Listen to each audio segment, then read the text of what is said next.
All right, everybody. I'm going to call to order today's Environmental Matters Committee meeting for July 15th. For the record, all of the members are present. I'd like to ask for a motion. Any changes to the agenda? I move the agenda as submitted.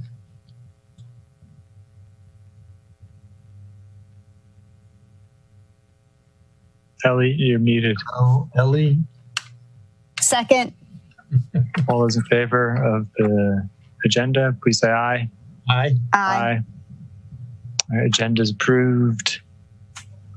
All right, can I get a motion to approve the minutes? So move. Second. All those in favor of approving the minutes, please signify by saying aye. Aye. Aye. Aye. All right, and moving on, the minutes are approved. So the first legislation, actually we have a couple of, let's see, discussion. Is Dr. Nasch here yet? Doesn't look like it. Oh, she is? Oh, okay.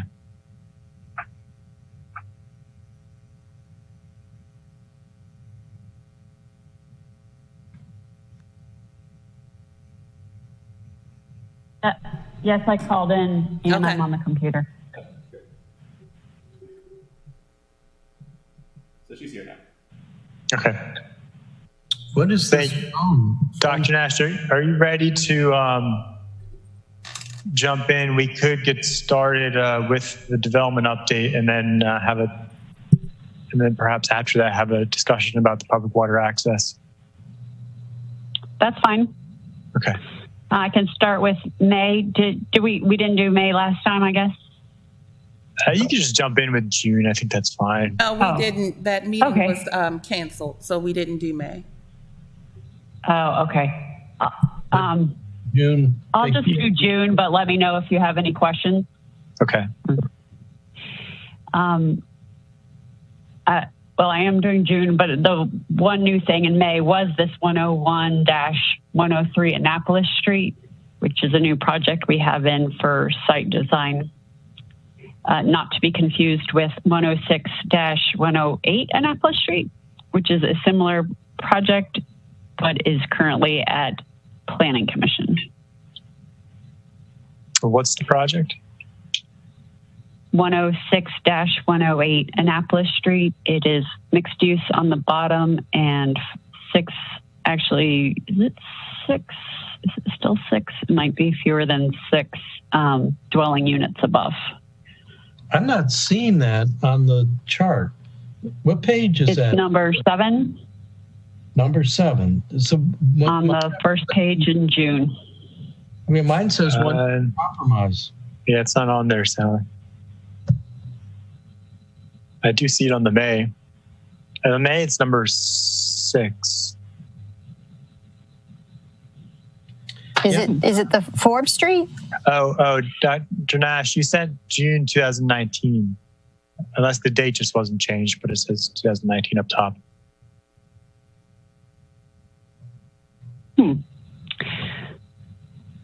That's not right. So I guess we could just use the May then, the May sheet.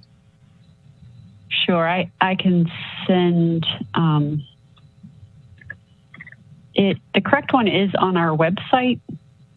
Okay. I'll just send this to Takia. Takia, can you just send that out to everyone? I have it. Your email has both June 2019 and 2020, and so I probably attached June 2019. So I'll send it, and I'll replace the attachment. Sorry about that. When I first started doing these, I didn't put the years on them, and then I realized they got very confusing. Okay, so back to May, we have our new 101-103 Annapolis Street project I was just discussing. Okay. So that's number 6.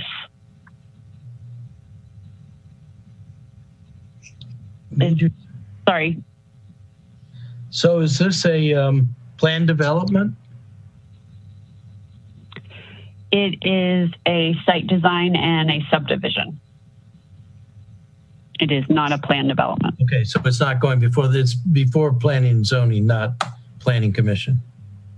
No, now it is a major site design, and those go to Planning Commission. Yeah, hey, who knew? Okay. And you're saying that has been sent to the Planning Commission?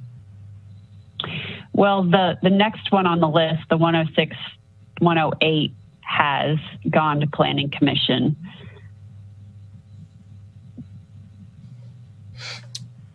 Who is the developer? Already. The developer is a company called MRE. So it's MRE Capital? Mm-hmm.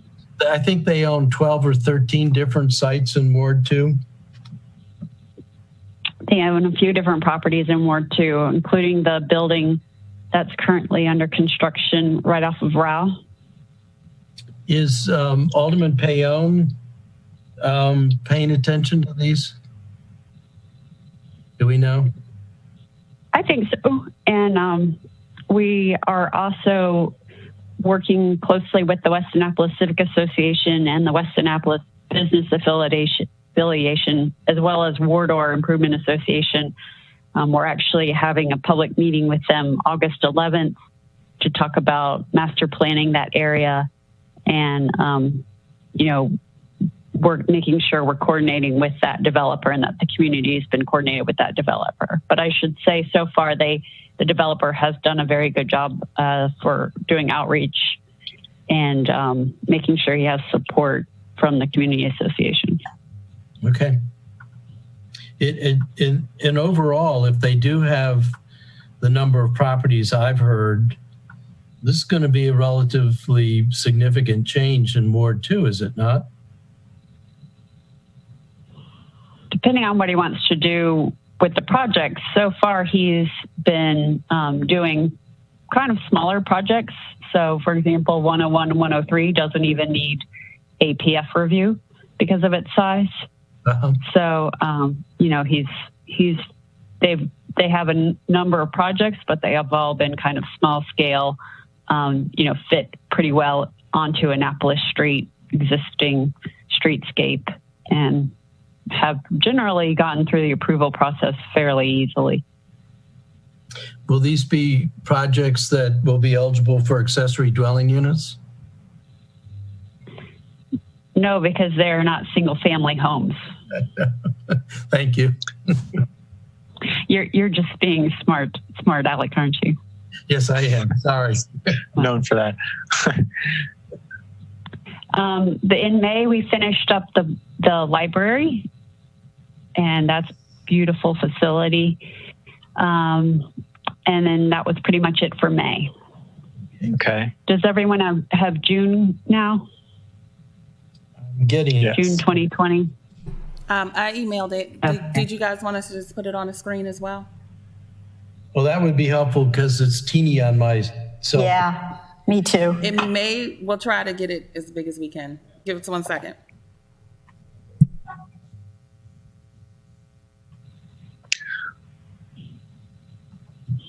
Okay, so in June, 106, 108 went to Planning Commission, and 418 4th Street and 424 4th Street both submitted applications to us. For 418 4th Street, this is Forward Brewing. They are open and operating, but based on a mitigation plan that they have with from an appeal to their project, they have submitted a revised parking plan. Also, 424 4th Street, this is Adams Ribs. They were approved by Board of Appeals for some things, such as the site design and the zoning boundary adjustment, but not the variance. So they have had to submit revisions to their site design in order to proceed. But on that one, Dr. Nasch, if I may, the parking, there's lots of discussion, I'm sure you've been involved in it as well, about whether the parking for that is sufficient. I know that the planning and zoning opposed the shared parking, and it went to the Board of Appeals, and the Board of Appeals upheld the shared parking plan 4-1. And I did have a recent email with Bob Gallagher, who was the dissenting vote. But the shared parking is not considered to be the complete parking requirement, is it? I think there's some questions about how much are going to be used by the residential properties, the 4 residential properties, and those residential properties, those 4 spaces have to be open all the time. Are they counted in the 23 spaces? And then right. So because their variance was denied, they do not have enough parking for 75 seats on site. So they would either have to find another place for parking, or they cannot have that many seats. Did I not see something indicating that they were going to try to find off-site parking to fill that requirement? Yes, that's my understanding. So the question that I've been getting from people who are looking at this is, what is the maximum potential off-site parking available in the surrounding area? Because we have a lot of other restaurants that are also looking at off-site parking. And each one of these projects, one at a time or incrementally, we can say, yeah, they can go find 10 off-site spaces. But if all of the new restaurants and existing ones are looking for off-site spaces, can they all be satisfied and meet their criteria? In other words, what I'm looking for is an overall evaluation of off-site parking, and particularly since I had wanted to put in an ordinance that would allow the churches to do off-site parking, and that met with some immediate resistance from Jim Conlon and others who were saying, well, and then the neighbors to the churches are going to be hearing the car doors closing at 2 o'clock in the morning. But I am very concerned that one by one, they can say they found this off-street parking, but collectively, I wonder if they really all can. And that brings up the next question of how far afield can they go effectively to do off-site parking? I mean, how far will customers walk? Will they walk 5 blocks from off-site parking? Or is that they say they have it and nobody really uses it? Well, they would need to be able to show that they have access to those parking spaces whenever the hours of operation are, and not that these are kind of pooled spaces. They would need to lease a certain number of spaces, and whoever they lease it from, and I'm not sure that there is an entity that would have this kind of parking available, but assuming there is, they would need to lease those spaces to them exclusively for it to count for their seats, is my understanding. So I'm not sure that they will be able to do this, but that is their intention, to look for that opportunity. So if there's also a distance requirement, I believe I'm trying to look it up now. I believe it's 500 feet, something like that, in our parking standard. Do all of the restaurants, either coming on or existing, have a parking plan, particularly those that are using off-site parking, so that we can sort of count up the number of spaces each one of them is requiring, and then look at the distance and figure out if it's a possibility for them to all find this off-site parking? And because the 75 seats are going to be built, the capacity there, and we know the habits of restaurants. I know one that I happen to like very much that's on Bay Ridge that is continually adding additional tables, and then they're inspected and the tables are taken off the front porch, and they're not allowing wine to be served on the benches in the front yard, so forth. But that's a hassle. I mean, the staff have to be continually monitoring that, which of course is what they're supposed to do. But in the meantime, the tables are there and the parking are there and the pressures for the parking is there. The restaurant I've spoken about, we're using it as an example, doesn't have as much pressure on the offsite parking as the ones on 4th Street, since there's so many there in that area.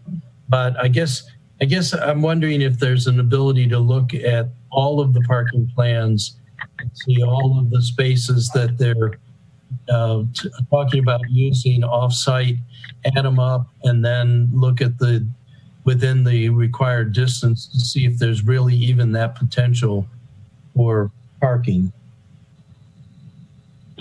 I think we would do that if we were going to revise our parking standards and allow for more shared parking, because we could probably make some assumptions about how many of those spots are empty at any given time. Right now, though, you have to show that you have exclusive access to a spot. So that is more restrictive now than allowing some kind of pooled spaces situation. And I'm a fan. I'm a fan of shared parking. I think that's efficient. I don't know if you'd had the opportunity to see the comments that Jackie Wells submitted for the Architecture and Zoning Committee, but they've raised some of these issues in their comments. And of course, as you can tell, they've raised them with me as well. So that's why I'm asking these questions. I don't remember why Pete was opposed to the shared parking plan that was submitted, and I do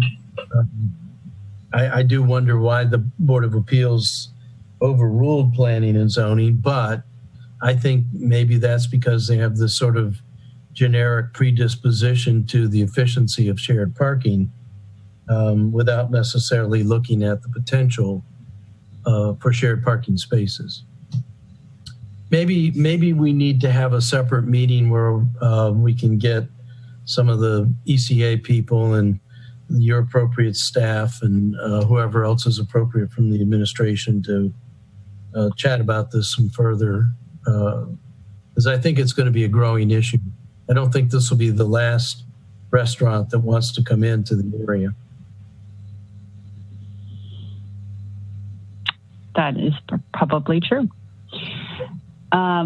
Okay, so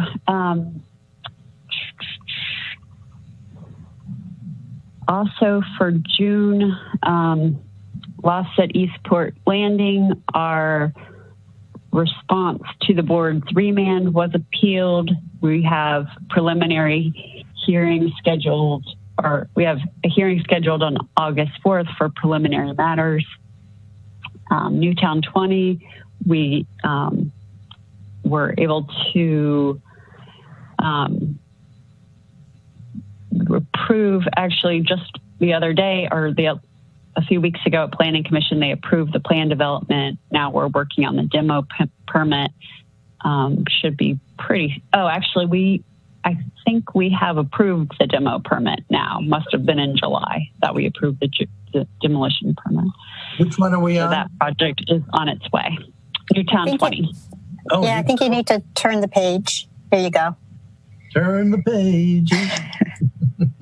Pete Seeger. No, I mean, Bob Seeger. Yeah, oh, good. Well, I'm glad that's moving along.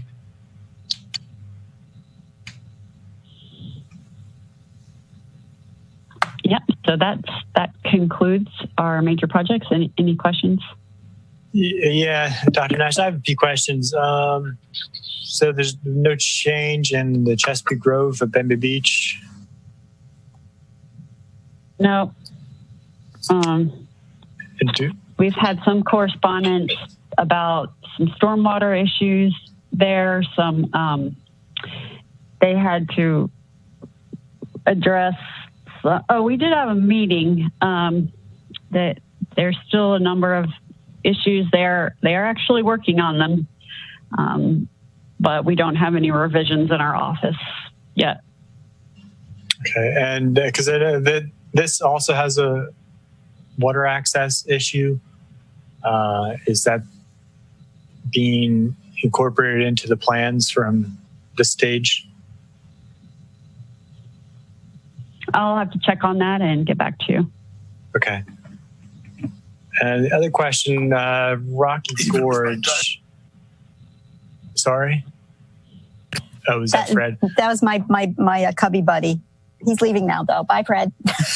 Is he photobombing our meeting? Yes, all right, he so is. Rocky Gorge, that's been the grading permits. I believe the grading permit denial was appealed. You have in here. Is that going? Do you have any update on that? Is it going before, presumably, the Building Board of Appeals? Same as last month, I believe they're working on combining their grading permits and then proceeding. They're proceeding with the process. No new update from last month on that. How is that? How are they able to combine grading permits? That is a question for Matt Waters, but I believe they're doing some revisions and updates, and then they're going to resubmit under one grading permit. Oh, okay. Because I think the issue was their former grading permits that expired. So they resubmitted a brand new one. That's my understanding is right now they're working with Matt trying to figure out how they can proceed with that. Okay. And what's going to happen with the forest conservation review on that, since it's been quite a while and the forest is really starting to regenerate on that open lot? Well, it depends on the status of their grading permits. I mean, if there is one grading permit that didn't technically expire, or that we extended, I should say. And so if that one is, still good and they can work out something with Matt, then we'll consider it still in effect. Well, I can send you information I have on that, because I think in some of the cases there was no extension requested, yet one was granted. There was a mix-up between our planning and zoning staff. They had requested an extension for the permits, and that was granted for one of the grading permits.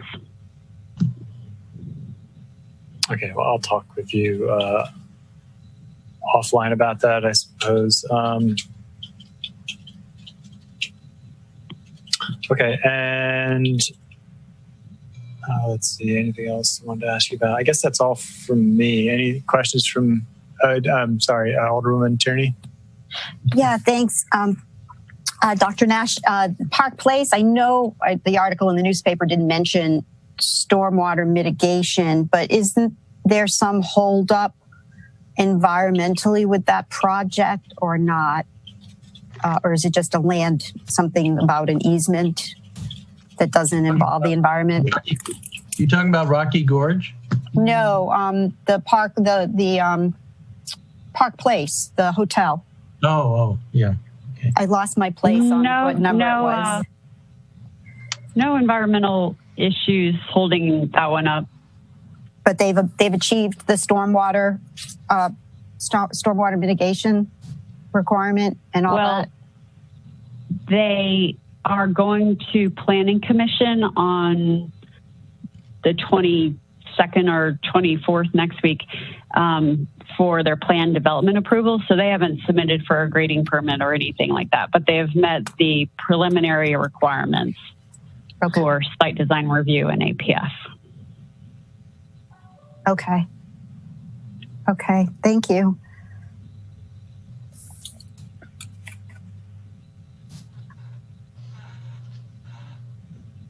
All right. Were there any other questions for Dr. Nasch about this list?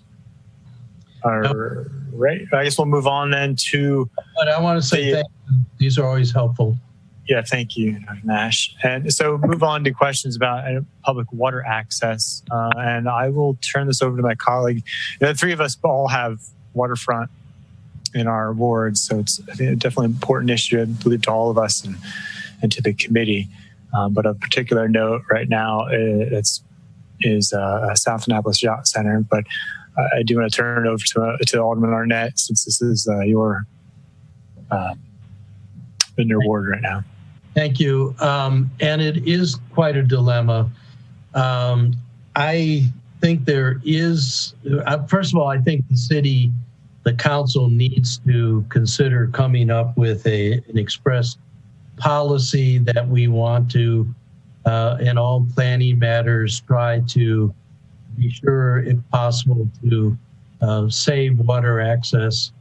I know this is still an ongoing issue with South Annapolis Yachting Center, but I think that if we have as a city goal, just like we had for stormwater management, a goal to exceed the minimums, I think if we have a city goal for all future projects, that if it's at all feasible, and I mean not just wave hands on it, I think we need to have serious efforts to make sure that there's access to the water. I think on marinas, it's particularly interesting. I hope with the future of this marina is not to be like Mears Marina, which is a gated marina. It's the only one I know of on the peninsula where you absolutely can't get in unless you have a code. But eventual plans for the South Annapolis Yachting Center are not only having the marinas, but potentially having a restaurant. And it's hard for me to imagine that could be allowed to become a gated community.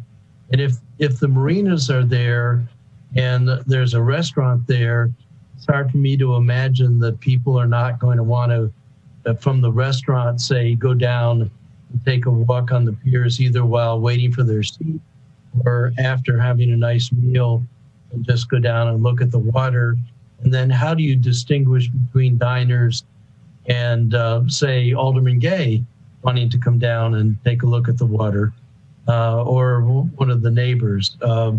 I understand the liability issues for the owner, and that is certainly what Mr. Leahy opined upon when he was here.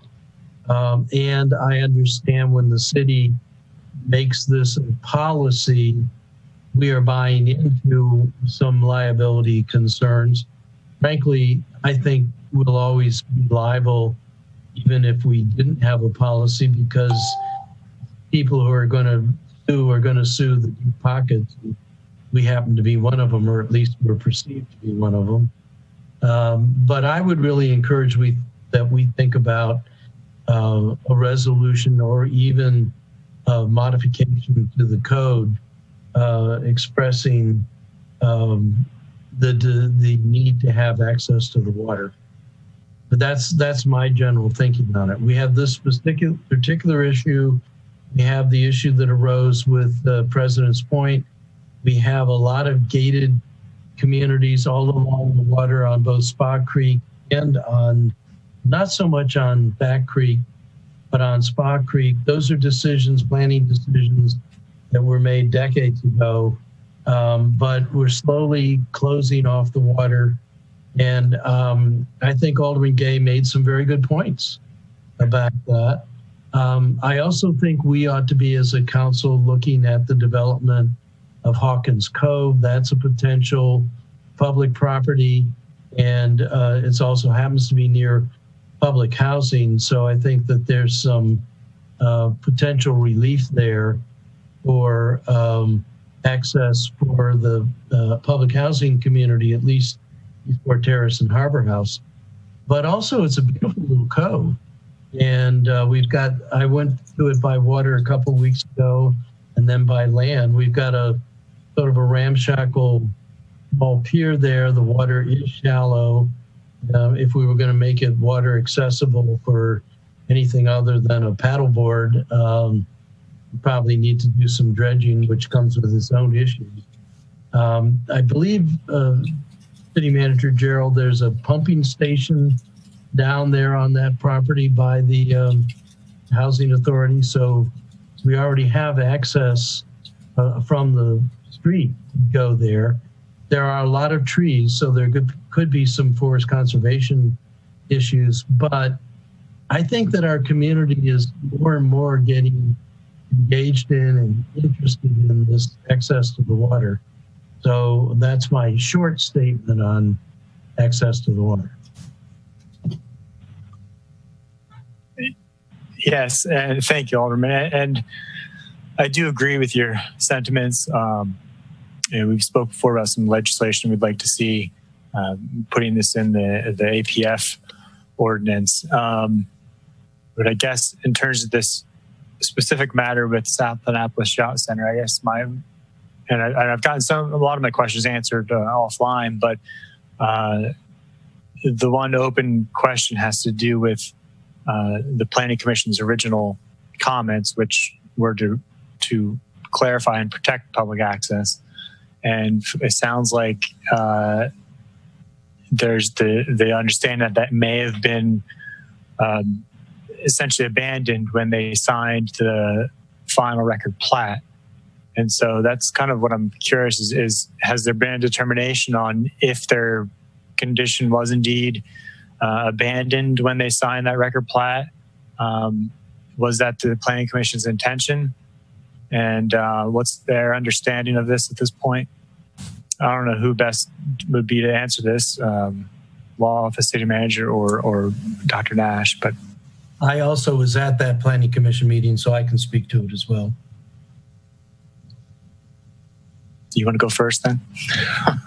Well, I think the Planning Commission did express some fairly strong desire that public access be kept, but when it got to the actual permit, it basically said that the owners should consider it, and in my view, they considered it and rejected it.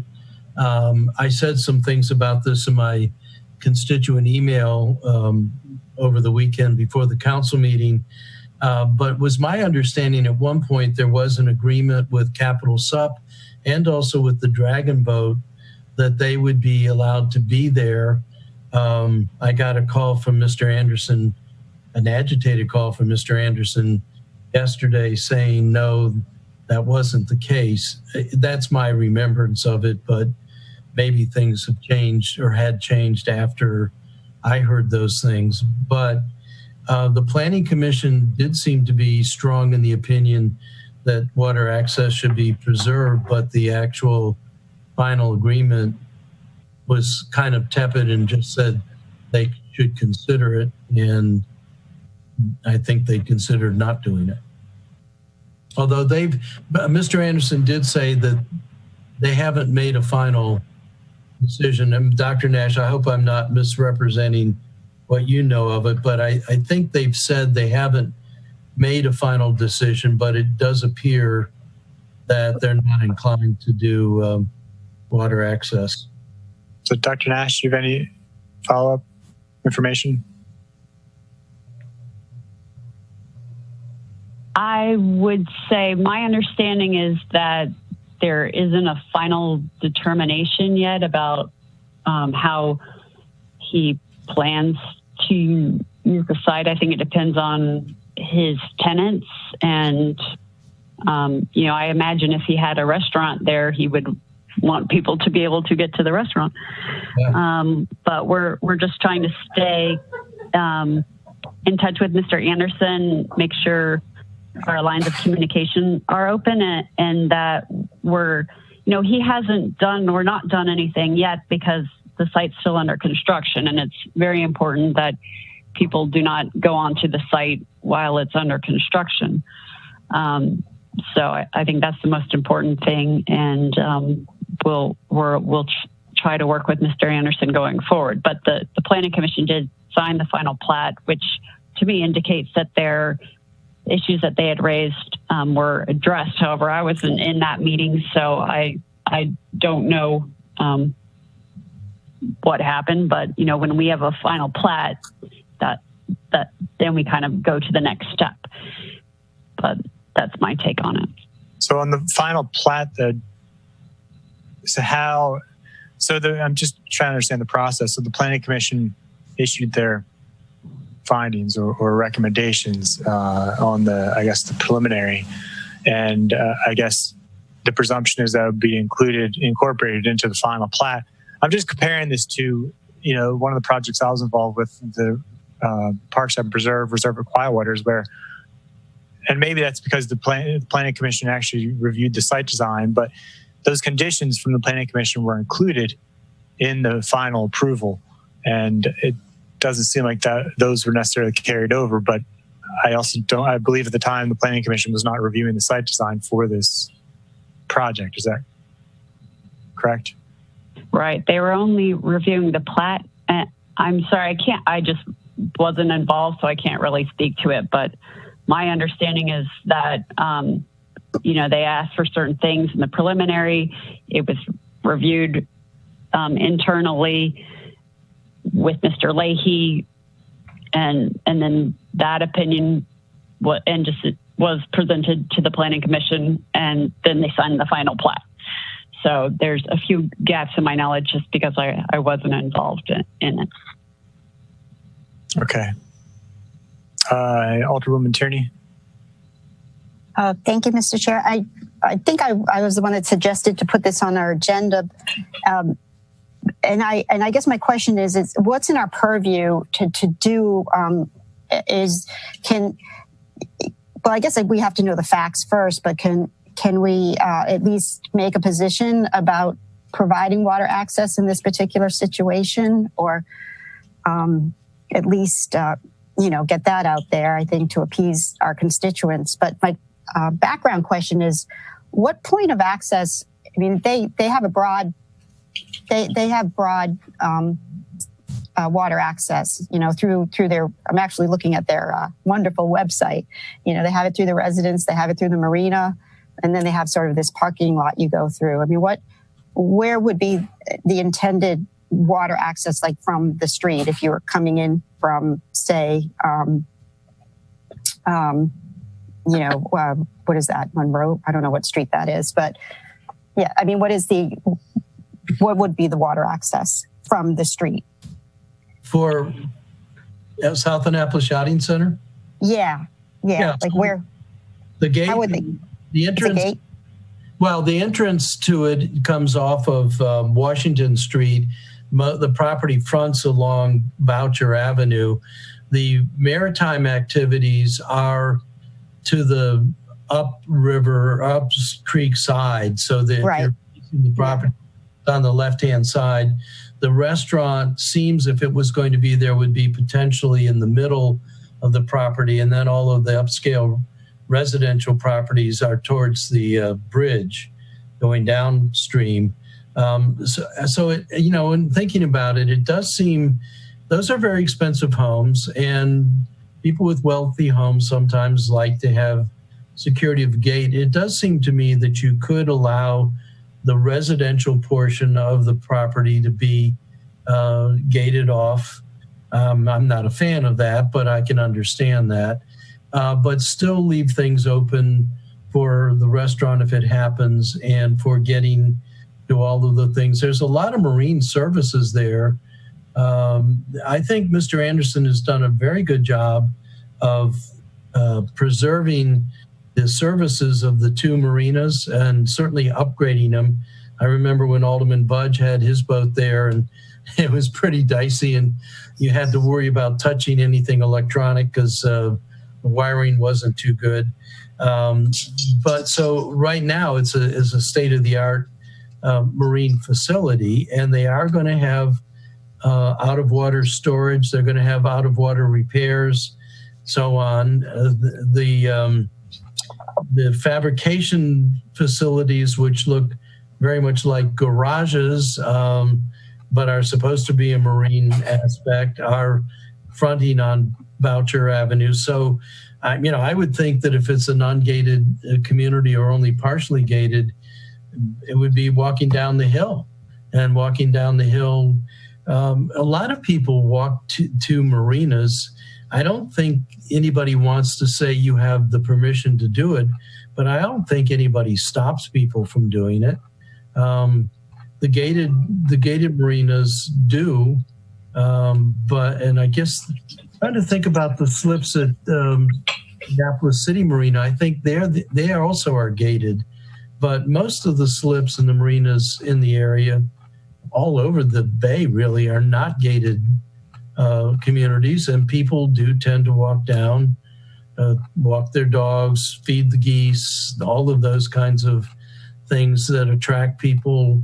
People seem to be attracted to fires and water, and so that's the beauty of living in a waterside community. Yeah, it's unfortunate because they've got a beautiful promenade. Right, and so does the Annapolis Yacht Club, and that was just redeveloped. So I was looking back in the 2009 comprehensive plan, and it speaks to expanding existing public access, looking at city parks and enhancing those points of access. I think if you're envisioning some kind of it seems like what you guys are talking about is something a little bit bigger than that. And if so, I would think you would want to make a statement generally speaking about water access and not specifically about this piece of property. Okay, yeah. Right. But I'm not a lawyer. Yeah. But I play a lawyer. Yeah. No, I think it's still being discussed with the law office, so we shouldn't intervene. So, yeah, in that respect. So I respect that. No, but I think that's a good idea, Dr. Nasch. And in fact, maybe for the next comp plan, we can reintroduce that language, and depending upon the mood of the council when that plan gets to them, that's another good place to make a policy statement about view. It's not just access, by the way. I think it's view too. So one of the big complaints about the Tecumseh condominium is it not only is gated, but you can't see the water. It's a 6-story tall building. And some of the other condominiums along the water on Spa Creek are the same sort of thing. It's not just you can't get to the water, you can't even see it. So I think we should be broader than just access to the water. I think views of the water are also very important. So anyway, we've got lots of opportunities with the comp plan, but I think I'll work with my waterside colleagues to think about either a resolution and or an ordinance, but certainly a resolution developing a policy. And of course, we'll want to work with both planning and zoning and law on that. But I think we certainly need to do both. And the comp plan, as Dr. Nasch said, I think focused really on using our parks to expand access, but I think there are other ways, simply by getting easements on the waterfront to the water, which don't involve parks. So I think that language could certainly be strengthened quite a bit for the next comp plan. And just to my colleagues on this committee, I do think it's certainly on my list to try to work on putting some language about water access into the APF, because I think I think we need to put it in there, but also beef up the recreation APF requirement, because if this is how the current comp plan is calling for expanding water access, we need to make sure they're actually contributing enough money to that, or we just simply cut out or make the fee in lieu incredibly difficult to kind of force them to put green open space on their own lots, or actually take action towards expanding it elsewhere. I would say the fee definitely needs to be higher, and maybe it could be a situation where it's raised annually or with, inflation or something, because it's been the same fee for 10 years or something. It's just way too low. Yeah. I think it should be like the fees for the Forest Conservation Act. $10 per square inch. All right. Well, so on that, I think I'd like to move forward now. Anything else on this matter?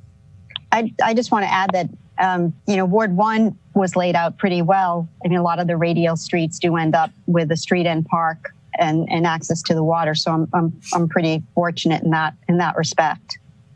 So thank you for that planning, Sally. I think George Washington did that. Yeah. that was Nicholson, not us. Thank you, Nicholson. Yeah, exactly. All right. So jumping into the first piece of legislation, we have CA 120, the Charter Amendment, Deputy City Manager for Resilience and Sustainability. And so there are two pieces of legislation, the ordinance and the Charter Amendment. The meat of it's really this Charter Amendment, which sets forth the position and the responsibilities and duties. And so, the ordinance, not so much, but I think there's still some important things to discuss in that. Before I turn it over to the city manager, I know there are a number of things that I think we should talk more about involving the organizational change, which I was hoping we would have rules of government to talk about this first, the organizational, but they might not get to it until next week, if then. But I think we want to talk about the organization, chain of command, review authority for development projects, but also especially the carryover for some of the environmental responsibilities to make sure that these programs are not being lost. So with that, I just want to turn it over to the city manager to give any kind of introduction you'd like to give. Sure, thank you. And all of you have probably heard this, so my apologies for having to sit through and listen to this again. But the genesis for this legislation is the need to raise the profile and the authority level for our environmental function. And together with environmental, we've got resilience coming up, head on as a big issue for the future that we definitely need to start addressing as well. So my view was that the current organization with the environmental responsibilities residing in a very small office that's embedded in the organization was not sufficient, and that those duties and responsibilities need to be raised to the city manager level, and that I would have a deputy city manager to have the responsibilities for carrying out these duties on a day-to-day basis. So hence the legislation. So these are functions that cross all of the departments, and all the departments need to be involved with it. And as I mentioned, I think the other day, maybe in transportation, it's not that the deputy city manager is going to carry out all these responsibilities individually. I view it more as that person, that position will be the traffic cop and will make sure that the priorities for going through the intersection are the appropriate priorities, and that when they go through the intersection, that they go through safely and appropriately in the environmental and sustainability and resilience world. So that's going to be the job. They're not going to be the ones carrying out this. That's really Public Works and planning, principally, with all of the other departments doing it as well. But just to make sure that things are being done properly, just to have the high level view of these functions, to develop new policies, to have review authority for the important projects, and all the projects if that person felt like they wanted to review all of the projects, but especially the bigger projects that are really important from an environmental perspective, and to have a higher level of responsibility and just a higher profile to carry out the job. So that was my view. That's why I talked to the mayor about it, and why we wanted to move forward with this is to accomplish those goals. Thank you, City Manager Gerald. And I do want to thank you for bringing forward this proposal. We've certainly, I think, been ever since the breakup of DNEP, we've been wrestling with how to best reorganize this. And I think this can be a very good proposal, a very good organizational setup.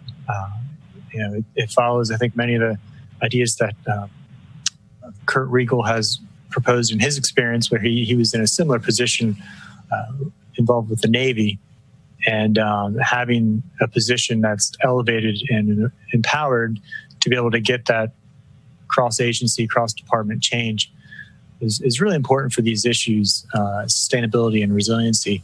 And I do think it's worth going in a little bit into sustainability. And I just, because that's what I did in one of my previous jobs when I worked for the city, sustainability coordinator. And so at the time, the council did adopt, they signed on to the ICLEI, which was the Local Governments for Sustainability. And we put together a sustainability plan for the city. And so the definition that's used by the UN, which was created in the 1980s, is that it's just meeting the needs of today without compromising the next generation to meet those same needs. And there's a large orientation on environment, because you need the synergy of environment, society, and economy to really make those things work. So I like the idea of sustainability in that title and in this job, because I think it does open up avenues to work on those broad issues, such as water access, even. Having this position in the city manager's office, I think, really will help to allow that position to have that ability to. So I guess that's my one question to you. It sounds like would they have that ability to kind of delegate? Because I think it might be a good place to start is with some of the environmental responsibilities. And I know that was one of the concerns from Alderwoman Tierney, making sure the environmental responsibilities don't get lost in the shuffle. And I sent, Ms. Green, did you get the email I sent to you?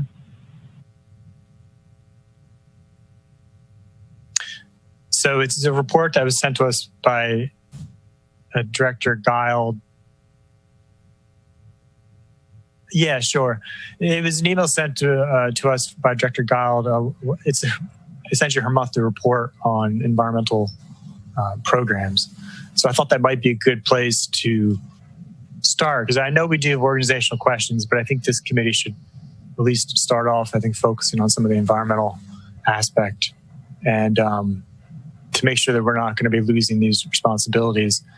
And Director Gerald, please jump in as you see, as you need to, because I think, but I thought this would be a good place to start. So for water quality, and I wish I could bring up the charter amendment as well, but the charter amendment, so there are a number of, let's see, we'll go through this list. For the current responsibilities, I sent that to you, I can't, okay. So first page, you've got water quality.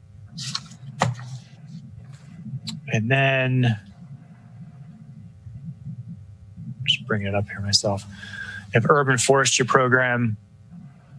On the next page, air quality, energy efficiency, litter, land conservation and improvements, and then resilience and sustainability. And so for water quality, Director Gerald, can you explain what responsibilities are going to be remaining with this position and with the environmental program coordinator position that's going along with it? And was that one of your, I guess that's, I'm happy to. More, okay. Maybe we can just talk through some of these, because this will give a good indication of sort of what the role will be for this position. Because some of it's going to be direct action, direct responsibilities for the program. Some of it's going to be overseeing others who are carrying out these programs. So the MS4, that's our biggest single environmental program right now. That's to meet all of the requirements for our relatively new permit. It's, I guess, about a year and a half old now. So there's several facets to that. One of them is what you think of when you think of the MS4 permit, and that's the projects, the water quality projects that we have to do. And we have to meet a certain number of credits to be in compliance with our permit. So public works, restoration projects. Yeah, exactly. So Public Works will be carrying out those projects. But and we're working with Greenvest to carry those out. But I would envision that the deputy manager would be involved with all of the meetings that are held with Greenvest and the prioritization process that we go through for those projects. So right now we're focused on Back Creek. The Back Creek projects are going to be done. That's been a work in progress to get those established as the first priorities. Our current OEP director has been involved with those, as was I as the Public Works director, to determine which areas we were going to start with. That sort of relationship would continue with the new Public Works director and in this case, the deputy city manager. There's also a whole bunch of other MS4 responsibilities, good housekeeping, elimination of illicit discharges, public outreach, public education. Those would all be the responsibility of the two people that would be moving to the deputy city manager position, primarily the and I'm probably going to get the title wrong, but the environmental compliance person would carry out most of those responsibilities. And there's a lot of work that's associated with that, and that would be her principal duty. So environmental program coordinator. Yeah, that's right. So if we move down to some of these other, like Brewer Hill Cemetery, so that's one that has a lot of different moving parts to it. There's a private part where the developer for the large bank building that's on the circle there has some responsibilities for restoration of that. The city has some interest in the stormwater and the runoff that's going through that channel. Of course, we're working with Brewer Hill. So I sort of see this is one where the deputy city manager is going to be the traffic cop and making sure that all of these different parties are involved and are moving in the right direction and are making progress on this project. Things like the no discharge zone, I think the deputy city manager would have the principal responsibility. Of course, the harbor master will have to enforce this, but getting something like this off the ground, doing the planning, writing the legislation, getting it through the council would be a big part of their responsibilities. So I could go down through these one by one, but hopefully you kind of get the flavor of it's going to be some direct responsibility for moving the projects forward, some just overseeing the other departments that are carrying it out and making sure it's being done in accordance with the overall priorities and the overall objectives for the program. Okay. Can you go to the next page, Julian? Can we stop for a second? I think Ellie has a question. So do I. Oh, I'm sorry. I can't see everybody. Oh, that's David. Could you help me understand the relationship between the charter amendment and the ordinance in that I need some explanation. It seems like there's a disconnect, or explain to me how it works. You have the Office of Environmental Policy, crossed out in the ordinance. I know we're addressing the charter, but the charter really has the meat of the scope of work or the job description, but the ordinance doesn't seem to tie into that. The ordinance just seems to delete the Office of Environmental Policy, unless I misunderstand. Do you know what I'm asking? Yeah, I think so. So I will certainly try to. So, as you know, there is no such position that exists today as the Deputy City Manager for Resilience and Sustainability. So in order for that to be a viable position, it has to be established in the charter. Correct. So that does it. That's pretty simple and straightforward. It establishes it.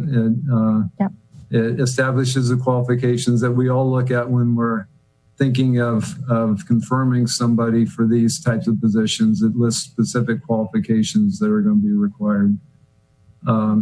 The ordinance, I guess in my view, lays out a lot more information. So most of the things, well, let me back up on that. So all of the responsibilities of OEP are described in there, and it's 3 people currently.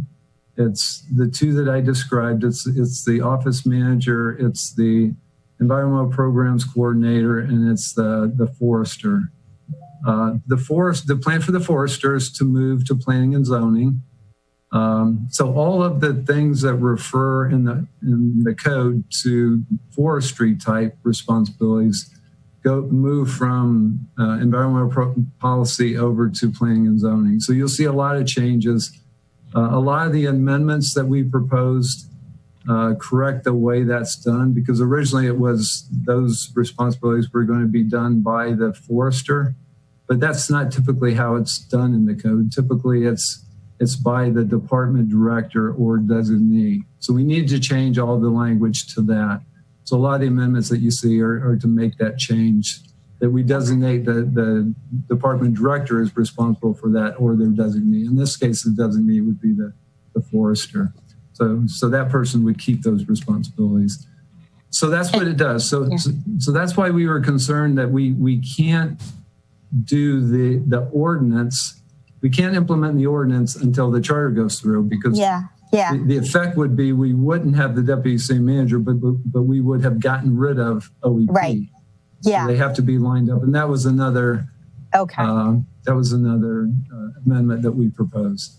So does that help, or does that? Yeah, exactly. No, you said it right. That's what I was afraid of. One can't go off without the other. So yeah, they definitely go in hand. In other words, you can't get rid of the department until you know it's taken care of in the charter. And so in line with Alderman Savage's question, the big chunks of responsibility that are mentioned in the charter, such as urban forestry, sustainability, land trust, and PDS, environmental grants, blah, blah, blah, those will be addressed in this position. Right, and those should all be addressed right now in the ordinance, not in the charter amendment, because all that does really is establish, it crosses off OEP and it establishes this new position. Right. But all the duties and responsibilities are in the code, and that's where the changes, and that's why it wipes out all of OEP's responsibilities and subdivides that between the deputy city manager and planning and zoning. Okay. Rob, can I just ask my 3 questions, and then you won't now, so I don't, regarding the charter. Okay, I'll go ahead. Okay. One question is, this is, to me, it seems like this person is a policy leader. And I support it in the sense of elevating the resiliency. And one thing I don't think we've discussed is that it does improve our chances of federal and state funding, I would believe, on any sort of resiliency effort. But the one thing I didn't see in the job description, or maybe it's there and I missed it, is that kind of financial astuteness to do, are we going to have, there's some big resiliency projects coming up, and that would, would even require a standalone resiliency investment officer of some sort. Is this position going to do that? You know what I'm asking? Yeah, I do. So what we're looking for is somebody that's going to be more oriented towards resilience and sustainability, policy and operations, and not as much about the financing. So, and the question I got before is how does this position relate to the new Resilience Finance Authority? And my answer was that, when those that are carrying out these programs, like Public Works, for instance, when they need a new CIP project, they have engineers. They don't have the financial people, and we rely on finance to figure out where the money's coming from and how we're going to get it. It's going to be very similar with the Resilience Finance Authority. So they're going to be looking for somebody to give them what the highest priority projects are. That would be this position, working with Public Works and Planning. What are the highest priority positions? What needs to be funded initially? Yeah. Those go into the Resilience Finance Authority. Right now, we know it's City Doc, right? Right. So City Doc's going to be at the head of the list. Both the city and the county agree with that.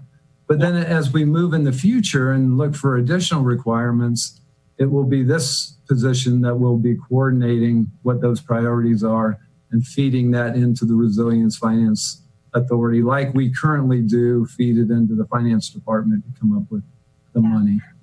So yeah, bingo, bango. Because when I don't know if it's been finalized or whatever, but I remember reading the initial resiliency report prepared by the University of Maryland, Dan Nees. I remember this, where this resiliency officer, if you will, would oversee, a prioritization of our capital projects.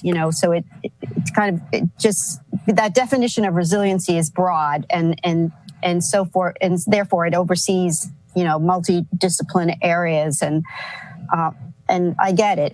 It's not he or she's not going to be in the weeds, so to speak. No pun intended. But I think that's a really great point, and I think that's something that we don't necessarily have today.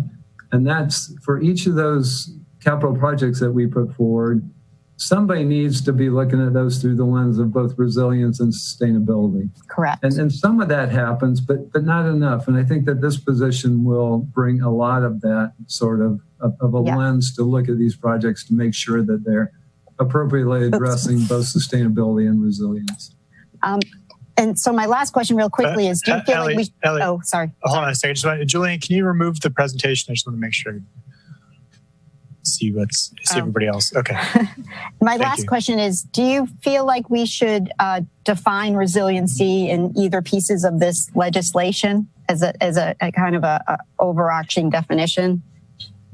I think that's, And we've had that conversation, and we tried to do that with, I think the staff report for the ordinance, I think that's the one that we changed where we added a lot of that information. But I think we can probably do that better. And maybe we do it in the legislation, but we definitely need to do it in the staff report so there's a better understanding of what we're talking about here. And it probably needs to be in the ordinance as well. Okay. All right. Thank you very much, Mr. Chair. So can I pick? Yes. All right. So I think we definitely need, because when I think about sustainability and resiliency and environment, in a Venn diagram sense, I don't see a whole heck of a lot of overlap. I think there's more comparability between sustainability and resiliency, that because those are much broader terms. It could be economic sustainability, economic resiliency, all kinds of housing sustainability.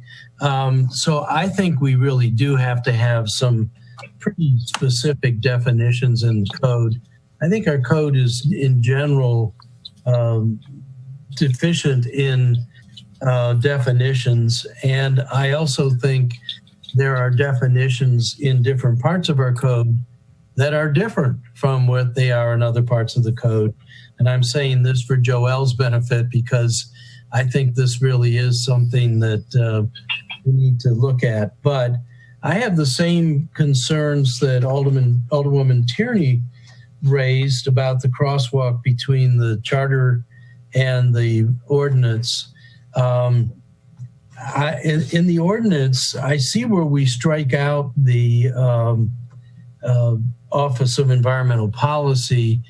I don't really have a strong feeling that other than that one thing where we're doing the exempt positions, that the deputy city manager shows up in the ordinance. But the charts we had up, I think, are a way that we can show what's there now for the Office of Environmental Policy. And then we add a column that shows where everything goes. So it shows that the forester goes to planning and zoning, and it shows that all of the MS4 and those things go to public works, because it's really hard for me to track out that long 4-page list of responsibilities that OLP had or OEP had and where they're going. And it does feel like there's an awful lot of jobs that were being done by very few people, too few people in my opinion, but also going to relatively few people. So I very much would like to have some kind of crosswalk in that chart where it shows where things are being redistributed. Mr. Chair, I don't know. It's kind of awkward. I have a lot of comments on the charter amendment as well as the ordinance. I'd kind of prefer to stick with the charter amendment because there's a lot of comments that need to be made there. So I don't know where we are now. Are we still talking about the charter amendment, or are we talking about both simultaneously? But I think we should focus them because they are different. The charter amendment identifies the position, sets out the position and the responsibilities, and the ordinance is really making that happen in the rest of the code. That's where it changes some of the responsibilities, be it floodplain management, urban forestry, and I forget what else has changed in the ordinance. But I think this is a good place to start because this charter amendment really, I think, helps to get us an understanding of the thinking behind this proposal. And that's, I guess, I know there's a lot more to this list, and I don't in terms of responsibilities, but I think one of the questions and points I was trying to get at is I guess for the city manager, because as you go through this list, a lot of these things, like the urban forestry program, even some things in the land conservation, and some of those are essentially getting transferred to other departments. So if there's a concern about this position being able to do all of these things that it's being set forth in the charter amendment, how can you explain can you explain how having this position as a deputy city manager is going to allow them to work with other staff and departments more easily, and what kind of support is going to come with that position? We try to.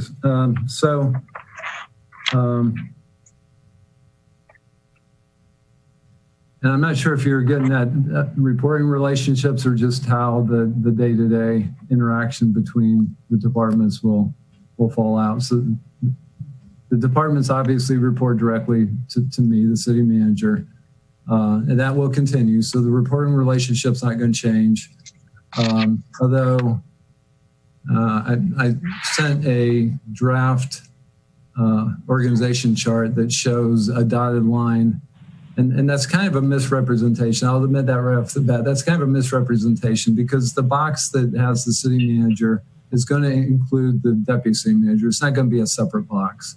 It's going to be within the same box. But what I was trying to show with that was the sort of dotted line responsibility over planning and zoning and public works for all of the projects that are moving forward. So there's already a lot of coordination that takes place between OEP and those organizations and the other departments as well. But again, this raises the sort of authority level.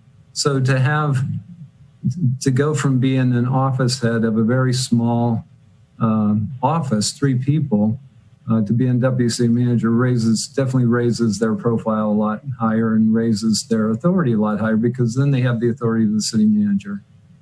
So that's the real benefit is just to me, the authority that they have and also the authority that they carry when they're dealing with outside organizations like the environmental groups. Instead of being the head of a small office within the city, they're part of the city manager's office. So I think that gives them greater standing as well.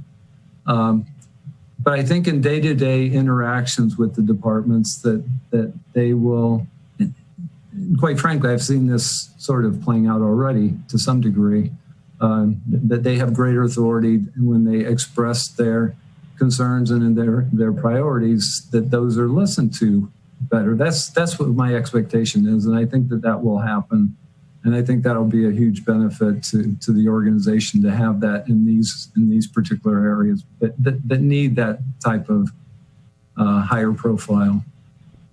So, David, I would have a follow-up on that just to give you a hypothetical, I guess, to help you understand. So, for example, if this position, with your approval, decided that the city needs to put together a formal greenway plan or something like that, would they have the authority to then go to the appropriate department to say, this is something the city manager's office would like you to put on your list of things to do, that kind of thing?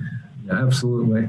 And in fact, what I would do is when we have projects like that we want to implement within this very broad area of resilience and sustainability, this person would be tasked with leading that effort and would pull together the team and lead that team to actually implement that type of an initiative. So yeah, absolutely. And would also have the authority to bring those things to me, of course, to discuss that this may be a priority and do we want to move forward with this? And, if the answer is yes, then they would be responsible to carry that out. So. Okay. Just one quick follow-up on that before Alderman. So in terms of staff support, they'd have the environmental program coordinator. Are there any other resources that would be available to that position being in the city manager's office? I'm sorry, I just had an interruption. Can you repeat? Yeah, so that the position is going to have the support from the environmental program coordinator. Is there any other support provided by the city manager's office that they'd be able to utilize? Yeah, so we have administrative support in the office, and that would be available to them as well. Yeah. Okay. I'm sorry, Alderman Arnett, you had your hand up. I like what we were doing a few minutes ago with the chart up, because Director Gerald was sort of teasing out, this will go to Public Works, this will go to Planning and Zoning. This part of that will be something where we would expect the deputy city manager to have this sort of a role. It is really still hard for me in concept to figure out. In fact, I will tell you, quite frankly, it feels more like we're creating a special assistant to the city manager for resiliency and sustainability than we are a deputy manager for environmental matters. And that's one of my real fears, is that this is going to, the environment part of this is just going to kind of dissipate. And we're going to get into this very nebulous resiliency and sustainability kinds of things. And I didn't see all of the pages of the chart, but I remember when we discussed this one of the previous times, I asked about relationship between the deputy city manager and the resiliency authority. And I think I got the impression, City Manager Gerald, that you saw that as separate, that would be more with the finance department than with the deputy city manager. And I have some real concerns about that. I would think if resiliency is in the title for just deputy city manager, then the resiliency authority should also be one of the connections. And I can't really quite understand why there wouldn't be a connection there. So I know I said a lot of different things. I'm very confused about what stays with this person versus and in what role, because some of it sounds like there's a still hands-on role for the deputy city manager in various things. Some of it sounds like there's more of a high-level role, and some of it sounds like it's going away entirely to other departments. And these pieces of legislation don't track that for me. The chart, if we added some more columns, could. So when you see that chart and you see something where the title is Deputy City Manager versus Planning and Zoning versus Public Works, and you see a blank for the Deputy City Manager, you would know Deputy City Manager is no longer expected to have a role. If you see under Forestry, Deputy City Manager has general review when they're reviewing and approving projects, but not any purview over forestry. That helps me understand how this position has morphed. Yeah, I think the thing that makes it more difficult to understand is the fact that of the 3 people that are in that organization right now, OEP, two of them are coming along. So there's one person that's a doer and not necessarily a manager. So there's some of those responsibilities that are going to stay with that group of 2 because of that person, because of the environmental project coordinator. I always get that title wrong, but so that individual will be carrying out specific things like a lot of the MS4 responsibilities that aren't related to the water quality projects, but to the public outreach, to the good housekeeping in city facilities, to the illicit discharge elimination, to all of those things except for the water quality project piece of it, the restoration projects, will be done by that individual and those 2 people. For most of the other things, it will be more of a management and oversight role, as it is today. But it also includes when there's new policies, if the mayor wants to move forward with something similar to the discharge zone or some other project, then that would get tasked to the deputy city manager to move something like that forward. If the council were interested in water access, who knows why they would be, but maybe they would be interested in water access. Again, that would be tasked to the deputy city manager to figure out, what legislation we might propose and how that would be carried out. So I think it is both roles. It's partially a role of having their own programs and carrying out those programs, but it's also a large part of moving forward these projects and working with the departments, because 2 people won't be able to do it. They're going to rely on whole departments to help move these things forward. So that was really very helpful for me, because you said 2 things that will stay with the deputy director. One of them was water discharge, and the other was, I forget, some aspect with the MS4. But I don't see that in either the charter amendment or the ordinance. So I think that the position, and it seems like it's really being defined in charter, I don't think it's fully defined yet. I don't think those things that are staying that are specific hands-on kinds of responsibilities versus oversight responsibilities are yet clear in what I presume should be happening in the charter. So like the discharge, I don't see that in the charter as one of the responsibilities. Whatever the relation is with the MS4, again, I don't think I see that in the charter amendment. It certainly isn't in the ordinance. So that's why I think starting with the chart that we had up and parsing that out and saying, this is a hands-on duty for these things for, let's just say, the 2 people now, who knows if they'll be there, Jackie and Racine, they're going to be doing this day to day.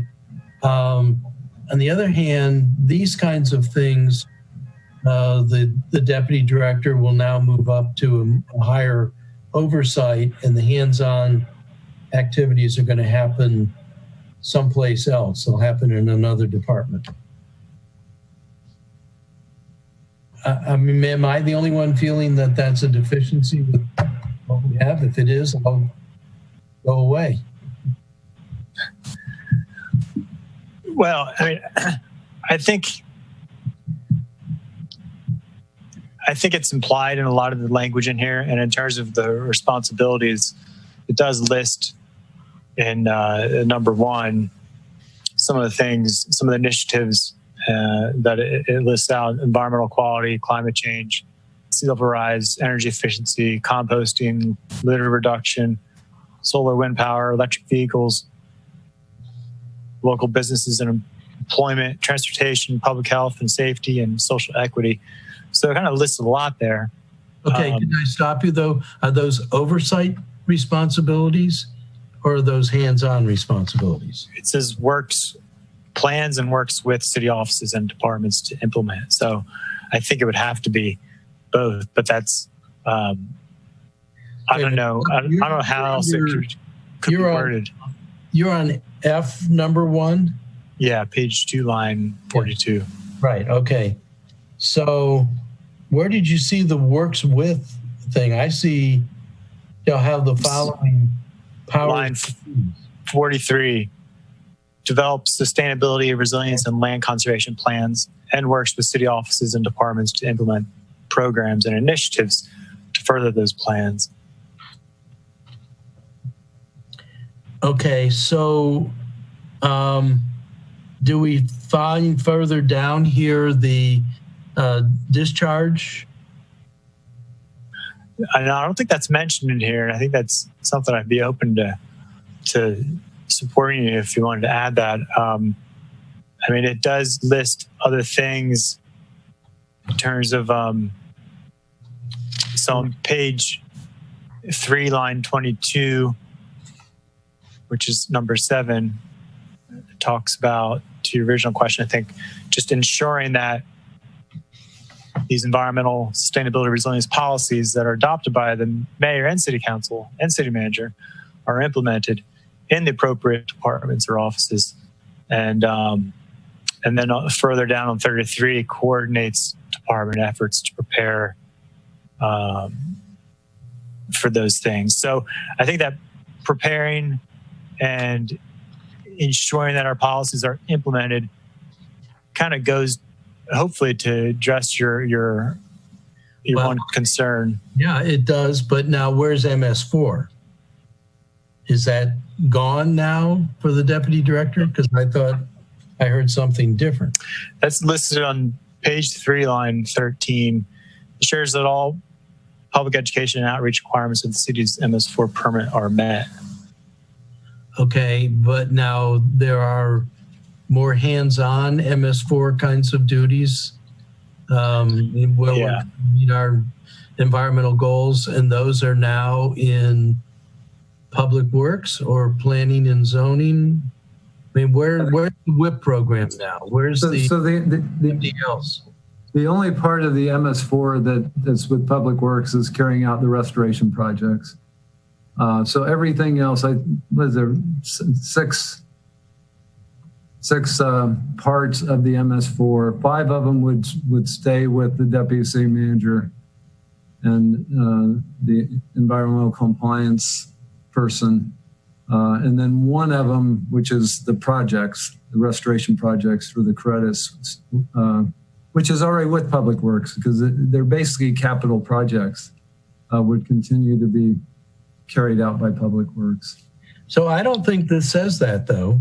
Number 4 here just says ensures public education and outreach requirements of the city's MS4. It doesn't say keep 5 of the 6 as a direct responsibility. That's why I'm saying this crosswalk is not working for me. I think I think the issue is I don't think we tried to describe every single responsibility. I think we tried to describe the bigger buckets of responsibilities, that the higher level buckets, and so if you're looking for really detail like the discharge, illicit discharge detection, elimination, that's probably not listed here. And that's a problem. And I thought maybe that's why we asked for the position description, that maybe somehow would show up there. But I just feel that this is very nebulous. It's sort of spitbally rather than specific. And I agree. I don't think it should be in the charter. I think that gets way too detailed for the charter. But then if it's not there, then it does feel like it should be in the ordinance or someplace else. And the ordinance doesn't speak to all of these kinds of specifics that will stay with right now Jackie and Racine. So they're kind of lost in the ether. Well, Alderman, I think a number of those are already addressed in the code. So the stormwater management code currently empowers Public Works, Department of Public Works for most of those MS4, and that's even how it worked. Currently, I think that's even how it worked underneath DNEP. But it does say in the charter, specifically the restoration projects on number 5, F5 on page 3, line 14 through 17, right below the public education for MS4. But I think that's certainly something that could be clarified in terms of the various aspects of the MS4 compliance. But we'd also, again, have to look at the other sections of code to make sure it's consistent. But well, I beat my point to death. I'm uncomfortable, but I'm not sure what's going to be done about that. So are you uncomfortable that some of those MS4 responsibilities are not being identified in terms of where the responsibilities lie? Yeah, I mean, I'm really uncomfortable. You had the 4-page chart up. I'm really uncomfortable about what stays as hands-on, what now goes up to a more oversight level, a lot of which is, you're correct in pointing out, mentioned here in the charter amendment, and then some of which just don't seem to get crosswalked. And maybe that's how it is with all departments. Everybody figures out what they're supposed to do day to day, and they don't have code or charter to direct them or empower them. But I mean, this is the first time I've really worked with trying to crosswalk something like this. Well, in the defense, I think that if you look at the current language in the code for this office, all it says is MPDS/MS. It says this Office of Environmental Policy shall be, these programs activities shall be the responsibility. It lists MPDS/MS4/TMDL compliance coordination. That's it. That's all. And so this charter actually mentions those programs much more than the legislation currently in the code. No, I'm uncomfortable that that's so much in the charter, and maybe we'll get an opinion from the Office of Law on that. Let me just say, because I do want to let Alderwoman Tierney in, I have 2 big amendments that I want to make to the charter. One of them is I do want to put in something, if everybody agrees, about the relationship with the Resiliency Authority. And the other one I want to do is on page 3, which has to do with line 26. I definitely want to insert after review and approve. And I want to strike select development projects to ensure the city's environmental regulations are being fully utilized. I think the word select is bothersome. I'm more than happy to let the deputy city manager, maybe in consult with the city manager, figure out. But I would assume that the deputy city manager would review and approve all major site design projects. And that's the sign-off authority that has been missing all along for the existing Office of Environmental Policy. And something that I think we talked about before and would definitely give this position much more teeth for me to make me much more comfortable. So in terms of the rest of these things, I think we do need to worry about some of these details and what's skittering away from us. But the 2 big things for me to vote for this charter amendment are get something in about the relationship with the Resilience Financing Authority, and definitely get in something about review and approve these major development projects. And then I can let Alderwoman Tierney have a chance. Yeah, I was going. What? I haven't seen her hand, but I was going to reiterate what Alderman Savage said as far as, the charter just basically for every department has, just using the term buckets again, the buckets of responsibility, and it doesn't get into the weeds. But this is where I'm going to get into the weeds, just because because of the budget. How is this budgeted as a department? You know how in the budget you have department budgets? So, you have Office of Law and City Manager. How will we prevent the budget for environmental issues to not be lost? Because, money is important. And I'm just thinking out loud, you have somebody overseeing something and those somethings have to have a budget, and how do those get into the budget? I know David will understand that question. Yeah, well, I think so. So we actually reflected the new organization in the budget that we proposed, the mayor's budget that was proposed back in April. It's really simple because you've got 3 people and they're split between 2. Oh, there it is. Yeah, sorry. I'll call them departments, but really one of them is not a department. It's the mayor/city manager, because the city manager is actually funded under the mayor's budget. Right. Okay. So 2 of the positions would come under the mayor's budget, and all of the related funding that they currently get would come along, except for the forestry stuff, and that would be funded under planning and zoning and all the related. There's some money that goes for tree removals and tree trimming and things like that that the forester can have done, and so that will all go to planning and zoning. So there's no additional budget that's added. There's no subtraction in the budget. It's all just split between those 2 groups. I'm sorry. You will show this, and Ross would like this chart. I know Ross would like this chart in the budget on page 75. You have thought this all through, and I forget that it was, quote unquote, in the budget. And you can see there very clearly under the mayor and under the city manager, you have the resilience and sustainability. But like you said, you can see then where under planning and zoning, as you just said, is urban forestry, et cetera. So it's all accounted for. All right, thank you.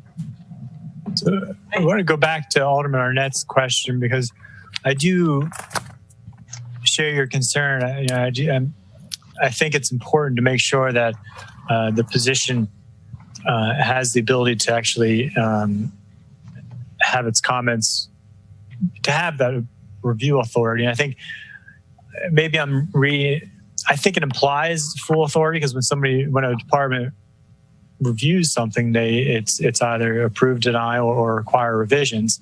And it seems to me it's kind of implied with 6, 7, and 9 that they can ensure that the goals are being adhered to. But I'm certainly open to adding that language to say. But in terms of removing the select development projects, I think you had mentioned maybe just having them review major site design, which I think is one way to go. But then again, not all forest conservation projects are going to be major site design and also critical area as well. So not that I think that this position should review all those, especially all critical area projects, because there are a lot of them. But I think if there's some kind of environmental red flag or green flag, maybe that gets raised to give a review to this position.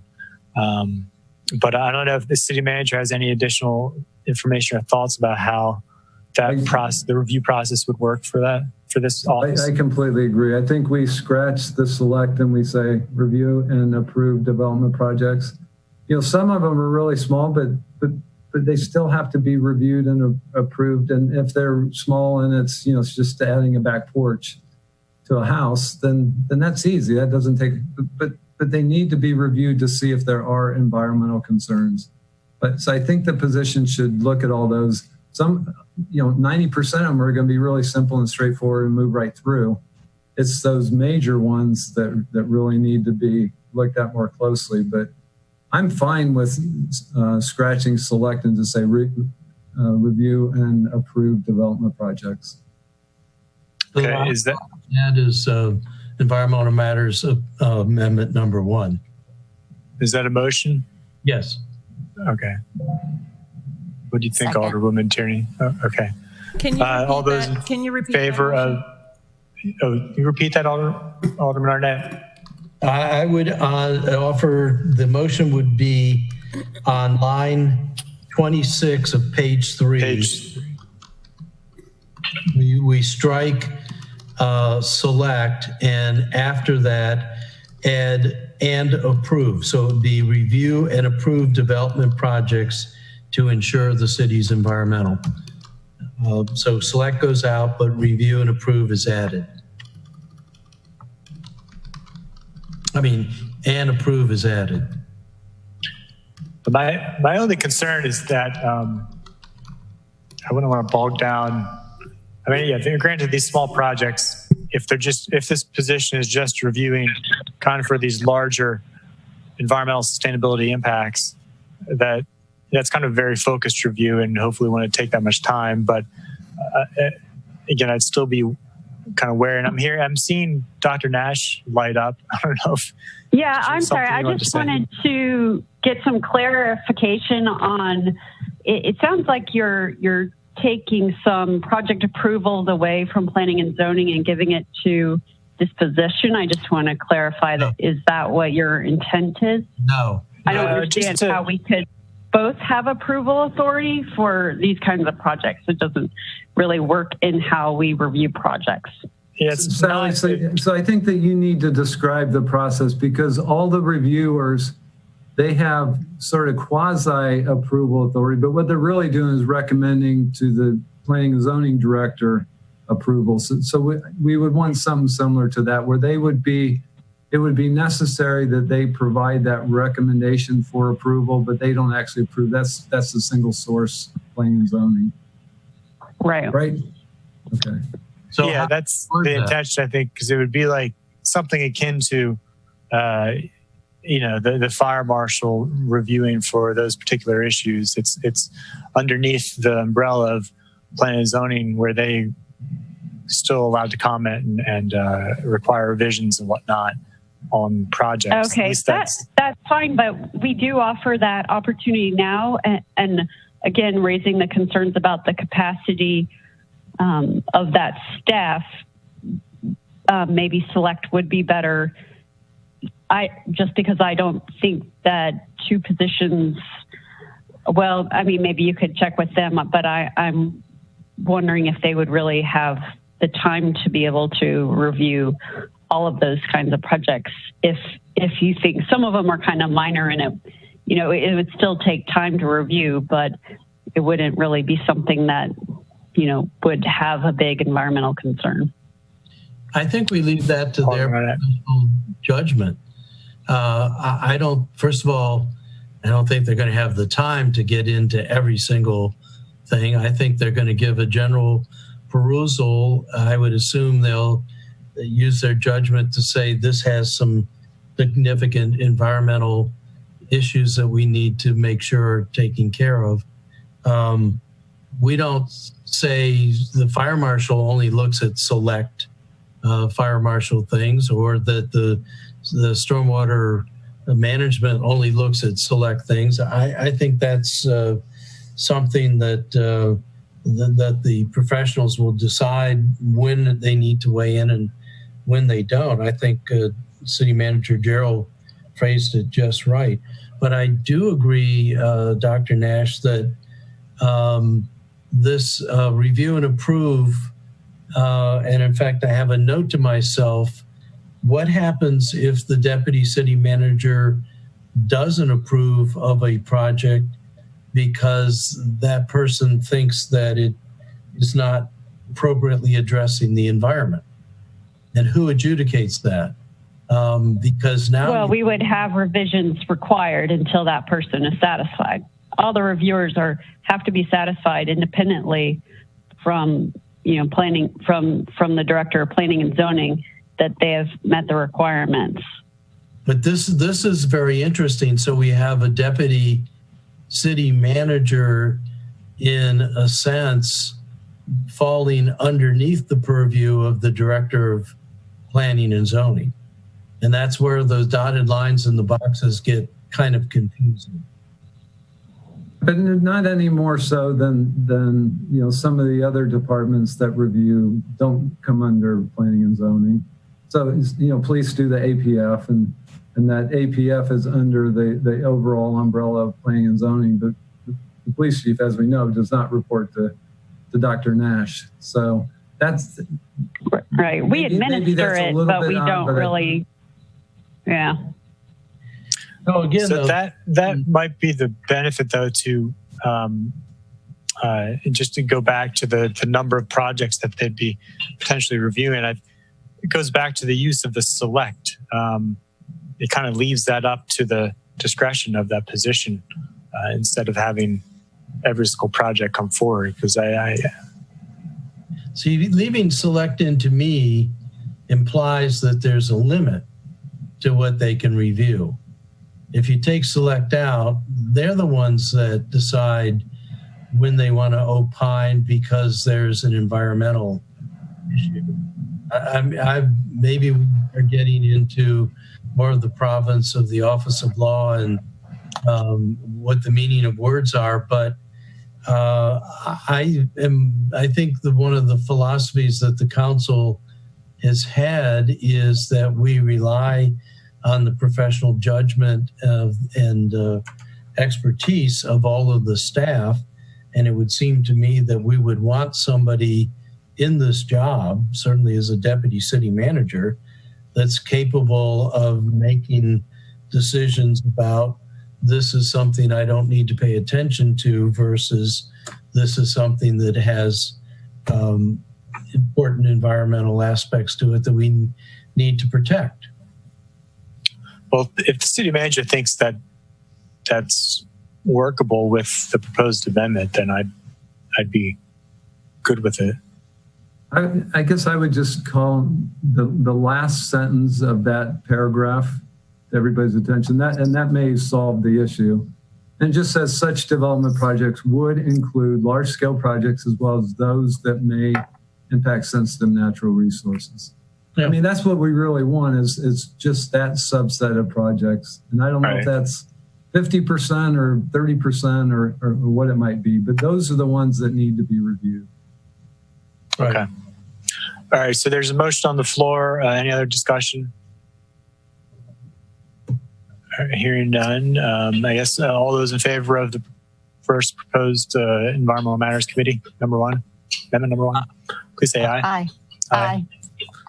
My other amendment was to add something probably further up on page 3 around line 5, where we're talking about the resiliency and sustainability. That may not be the right place, but I would like to discuss the relationship between the deputy city manager and the resiliency financing authority, because I think is a very important part of the role.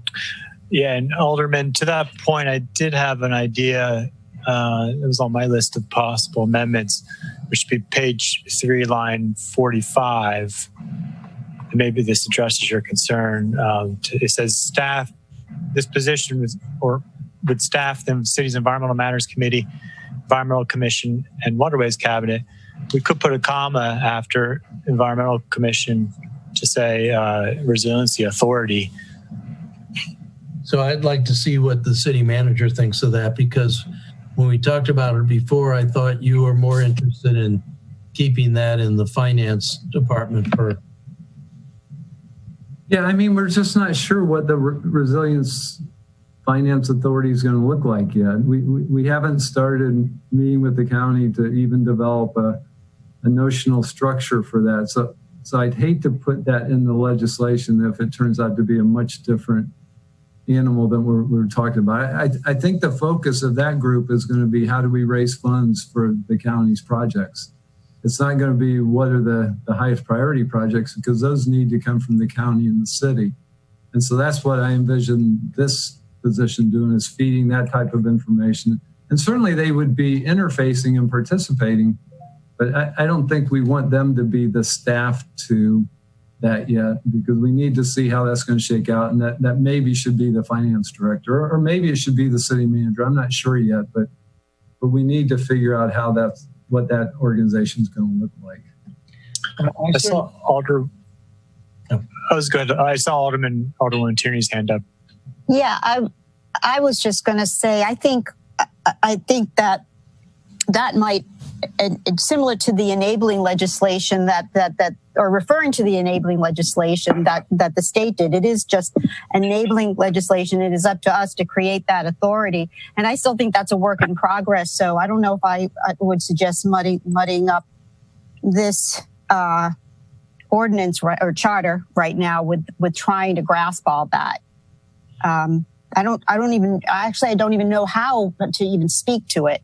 But I wouldn't try to make that relationship now, unless the city manager thinks differently and he can add some kind of tie-in. But I wouldn't. The city manager and Alderman Arnett. So I still am more inclined to go back up to line 5, where it says advise city manager, mayor, city council on resiliency and sustainability alternatives and opportunities, and provides input and guidance on related program initiatives. City Manager Gerald, is that enough of a toehold until we actually figure out what the Resiliency Authority is? And that does seem to be that there's a role in advising, says advise on those things, and that might satisfy me. I think so, yeah. I definitely think so. I mean, there may not even ever be a resilience authority. That may be a mountain too high to climb. Yeah. All right. So that satisfies me as well. The only other thing I think we need to address as a committee on the charter is there are 8 recommended amendments from the mayor, most of which I have no problems with, but I thought the committee would want to look at those and think about them. Yes, we definitely do. And before we get to that, I do have some other question, possible amendment, but possible amendments would deal with page 3, lines 14 and 40, basically the red text that's in the legislation, which I've never seen red text in the proposed legislation. I'm guessing that's some kind of last minute addition, but I kind of am inclined to remove that because I feel like it's, again, implied and this position reports to the city manager. So all of it's going to be at the direction of you. Yeah. I'm not sure why that was added, frankly, because otherwise you would need to add that in front of all of these things. Right. So I don't think it's necessary. Yeah. So I will make that motion that we strike those 2 insertions on page 3, line 14 and 40. Okay. Is there a second? Yeah, I guess so. So it came from somewhere. Second. All right. All those in favor, please say aye. Wait, before you do that, exactly what are you striking?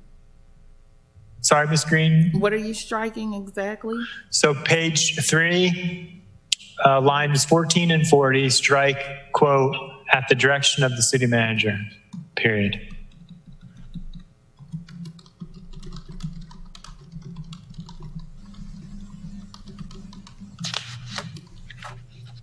All right. And so all those in favor, please say aye. Aye. Aye. Aye. All right. So amendment 2 passes. And There's actually one more of those. If you look down at line 40, there's another one of those that was plugged in. And again, I'm not sure why that was added to those 2 items. Yeah, we did both. We got that. Yeah. You got it. Okay. Thank you. Thank you. Okay. So I think that concludes any other, the amendments, staff, administration amendments. Let's see, we bring those up. And City Manager, while I'm bringing this up, do you have any comments on the explanations for the amendments from administration? I'm looking through them right now. There's a staff report that explains some of them, I believe.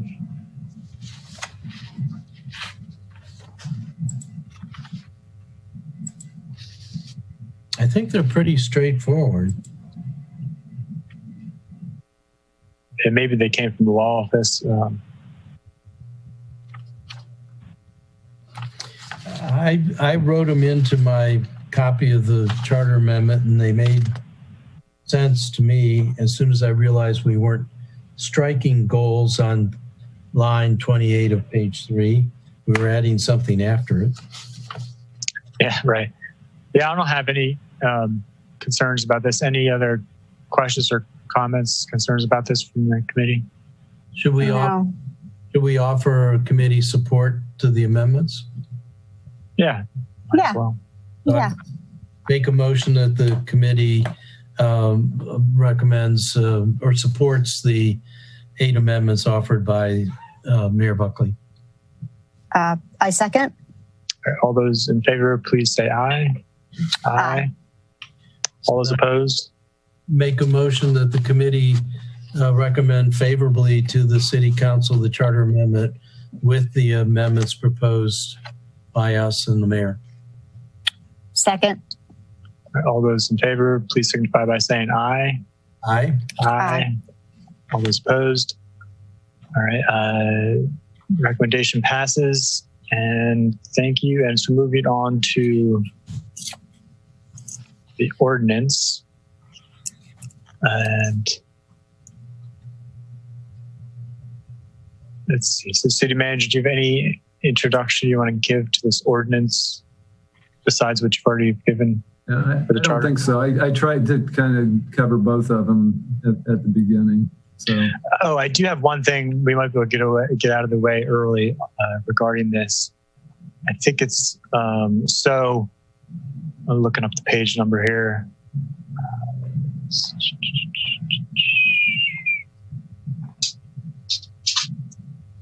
Oh, here it is. So, page 14, lines 11 through 16. And what this little section does is it would require a permit for the removal of any tree over 24 inches anywhere in the city. So currently you only need a permit if it's within, I forget what it is, 25 or 30 feet of a public street, or if it's associated with some other larger permit like a forest conservation or critical area. But if somebody, for example, were to remove a large tree in their backyard and it's well away from any kind of public right-of-way, then they're allowed to do so without a permit. Now, I support where this amendment's going in terms of requiring a permit. I think we should require permits for removal of those large trees because they are assets to the collective community and I think need closer. And I know there are certainly contractors out there who like to convince certain people, demographics, to clear trees when there's really not much need. And I think it's good to have oversight. But this kind of seems like a big change that we might want to do separately, or at least make sure it's known by folks that this in this legislation. So I wanted to just get my thoughts from my colleagues here and from the city manager if they have any background information on this. Well, I'm hearkening to the discussion we had yesterday with the Office of Law, and it was a critique of, I think it was 034, where we're mixing a whole bunch of different things together. So I'm inclined to agree with you. This ordinance has become sort of a catch-all for a whole bunch of things that I don't think are particularly related to the city manager resiliency and sustainability. The new language in vogue seems to be, and certain stylistic changes, but it does seem that we're being very inconsistent. Sometimes we can't talk about two different things in the same ordinance, as we were told yesterday on 034, but on this one, we're all over the map in the code. So, but your point, I think, on this one is particularly germane. Is a significant change. So Yeah, I think you might be right. That might want to become something that is taken care of on its own. And I'd be willing to introduce that as a separate, but Alderwoman Tierney? Yeah, you're right. I don't know why we're going there.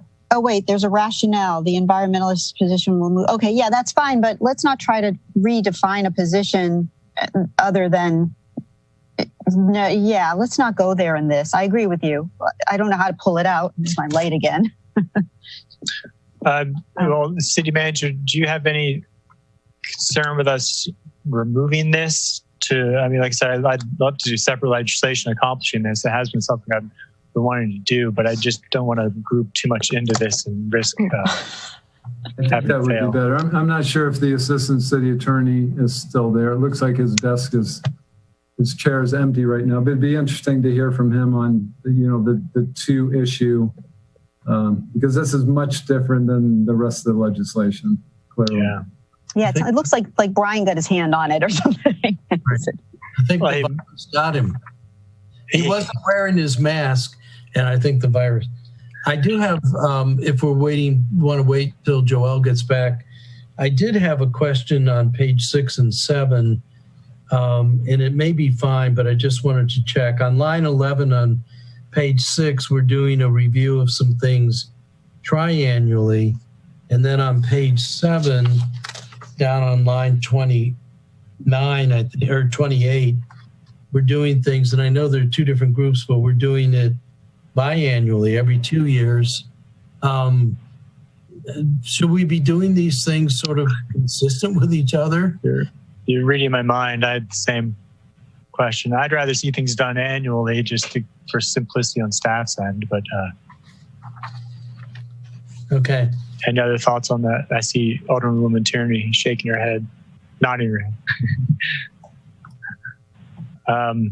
City Manager, do you have any concerns about changing things to just annual reports, or Alderman Arnett, would you prefer triannually on well, actually, everything? I think biannual is a good compromise. Annually is pretty frequent, and I don't know what the staff burden is, but I do think they should be. I actually think they should be consistent and concurrent, but maybe that's not possible. I don't know, because one of them has to do with the Environmental Review Commission, and the other one has to do with the city. So it might be different bodies, but I think it feels to me like the frequency should be the same, even if they're not concurrent. And if the OEP director is on the call, because she might be able to weigh in on why those dates were, or that frequency was called out. And while we're checking to see if there she is, we should also look down at line 31 on that same page, because that's a similar type thing as the tree. That's new policy that's not really tied to this legislation. Well, yeah, I although I think that's at least tied in with the mission of the environmental, what's it called? The internal Environmental Review Committee, which is just, I believe, made up of internal staff to kind of change practices internally. And that it looks like this incorporates kind of some of the, but yeah, but I mean, I 31 of page 6. Yes. Yeah. Hello, all. I believe there was an inquiry for the Office of Law. I had to step away for a brief minute. Yes, we'll get with you in a minute, Mr. Braithwaite. We have another question for OEP Director Guild. Yes, so you're wondering why some were triennial and some were annual. Some of this was the way it was already written in the code, and I think with regard to the environmental review committee, the idea was these are practices that are to make the city more environmentally responsible, increase our recycling content, reduce litter, use less plastic, et cetera. And so I believe the thinking is that this doesn't need to be reviewed every year, that once we put these practices into place, you let them work for a while and then every 3 years determine if it needs to be changed. Yeah, that works for me, and it looks like that's for, let's see, that's for the Integrated Pest Management Program. Has to do triennial report. Right. Alder Marnett, what else did you see in here that had? Again, for the IPM, that's based on the state of the science, to look every 3 years at what new science has developed, what new studies have come out, and probably doesn't change as quickly to warrant doing it every year, but every 3 years, especially the way scientific advances are occurring nowadays, that makes a lot of sense. All right. Well, so I mean, it's something that caught my eye. It may be that we leave it the way it is. But the other question was for Mr. Braithwaite. Well, yeah, and the city manager also brought up the number 18 on lines 31 and 337 on page 6, just in terms of reducing single-use plastic products. That I'm fine with that getting put in here because I think it's more of an internal policy for the city. I don't think it's something that's people are going to be too concerned about, as opposed to the tree policy, which is going to impact everybody in the city, not just the city government. Unless I'm misreading this. You're back on page 14 now? No, page 6. Oh, the single-use plastic, it looks like it's just impacting city government. Right. So I think I'd be fine with keeping that in there. Leave it in. We leave the timings, the 2 different timings as they are on page 6. Alderwoman Tierney, do you have any concerns about that? Okay. So going back to page, what was it, 16? No, 14. Mr. Braithwaite, page 14, lines 11 through 16. It inserts this new policy for requiring permits for the. Mr. Chair, would you be willing to share that document if it's an electronic document to the screen? That way we could all be on the same page as to what you're talking about. Yeah, that's fine. Ms. Green and Julian can do that. It's the ordinance that's posted online, page 14. But our question is not necessarily about the specific language. It's just about, it's a larger issue.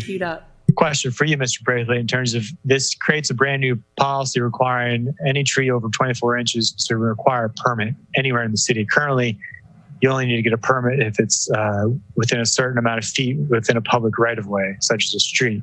So this is a brand new policy that's going to be, I support it, but I think we're kind of trying to put a brand new policy in something that's related, but not necessarily germane to the actual proposal. Can I understand about the tree?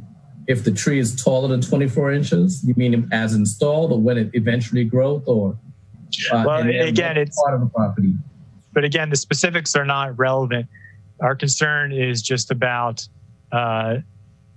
where this specific policy, was this something the law office inserted, or was it perhaps the city forester when they were reviewing this legislation, this section of code anyway? I'm guessing they may have reviewed it because it impacts their program, but so our concern was just where this came from, and we're kind of inclined to get the feeling to possibly amend it out and just have it be separate legislation. Okay, my first impression is that we have very limited rights on people's private property, and therefore any rights that we exercise on or limits that we place on people's use of their private property must be rationally related to a sufficient government interest in reducing that private person's rights to do what they wish with their property. So if we start with the idea that people have 100% authority over their property to do anything which they desire, then as we seek to limit something that they wish to do, we don't have unfettered ability to do so, but that we must do so with a rational relationship in 2 ways. One is that our exercise of power must be rationally related to a legitimate government purpose, and then how we exercise that legitimate government purpose must be sufficiently curtailed to as not to intrude upon their ownership interest. And I'll start that as the base before I read. And the question relates to what I can see is the language in bold. Yes. Not bold, like all caps? Caps, correct. Okay, so the 24 inches is as to the diameter of the tree. And what we'll know by the tree at that point is that the tree is a mature tree by any standard for any tree. At 24 inches, you are a mature tree. Was that an accurate statement? Yes, and yes. So Joelle, if I could explain a little bit. Yeah. Because you missed out on the conversation. So the point of this whole legislation is to reorganize the environmental function in the city and to create a deputy city manager and to move one of the positions over to planning and zoning. So that's the intent of this legislation. Now this paragraph about this tree is sort of added to this legislation. It's not really pertinent to the reorganization. So the question is that contrary to our normal practice to have two much different purposes in the same legislation? Brief indulgence. I believe recently there was a opinion from the Office of Law related to our ability to mix and blend specific purpose legislations with and include other things. Kind of like, think for example, like an omnibus motion on behalf of the United States, where they could have several different things be affected in one piece of legislation. I'm not sure that the city has that power to change things in omnibus, so that we must have very specific interventions for specific reasons and attempt to change. There's not necessarily one thing at a time, but within one area of code, that it'd be one consistent conversation. So unlike the United States government, where you could have a Patriot Act, for example, and include provisions about other things unrelated to the primary purpose of the bill, I do not believe that we have that ability here. And if I could just find the opinion. It was Mr. Braithwaite, that's okay.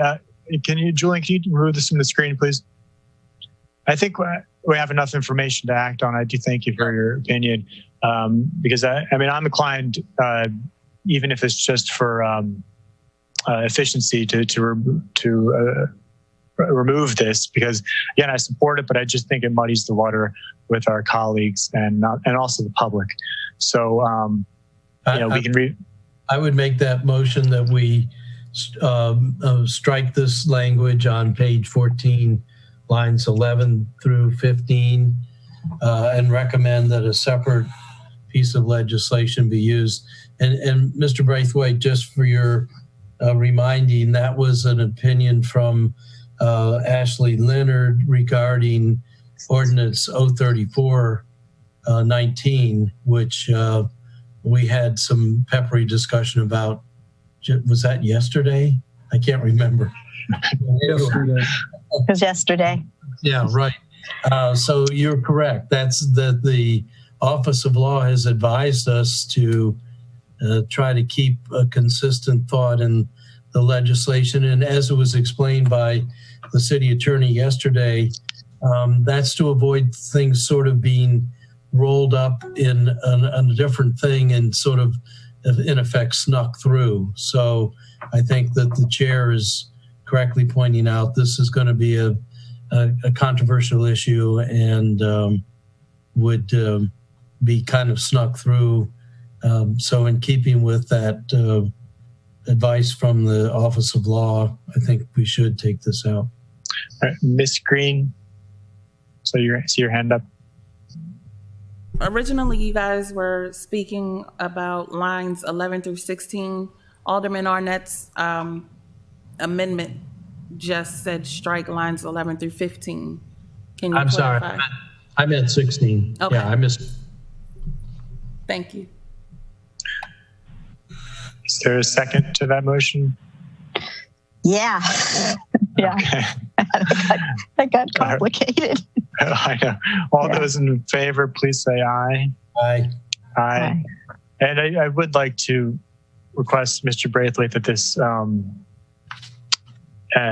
this be created as separate legislation, because I do support the intention behind it. Certainly not a high priority for me, but I would like to do it. Sorry, Alderwoman Tierney? No, I agree. I think when the dust settles, then we can refine this position accordingly. But yeah, you don't want to get half into it now. Yeah. And so then from the committee, there will be a specific request related to breaking out the 24-inch tree circumference or the diameter legislation separate and distinct from where it currently is placed. Now, I have one issue, I think, from the Office of Law also. It's relating to the responsibilities of the deputy in the charter. We note that the responsibilities of the deputy must stem from powers that were given to the city manager. So I believe it's important that we there's not specific powers given to the deputy that were not granted to the city manager, such that the deputy is a part of the city manager's office and the delegation authority is to the city manager, and he or she delegates the authority to the deputy city manager for that purpose. So that's something that we have to make sure is done consistently, and no new grants of power to a deputy that has not been granted to the city manager himself. What do you suggest to be done about that? Is that not clear on page 2, line 4, where we're making the deputy city manager the direct subordinate of the city manager?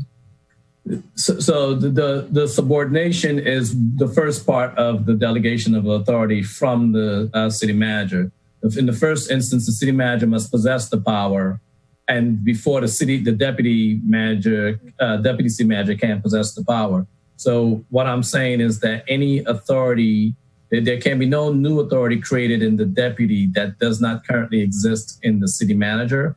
And so if there's any new grant of authority being given to that deputy city manager, it must be given to the city manager, and the city manager is ultimately the person that delegates the authority down from his or her position to that deputy.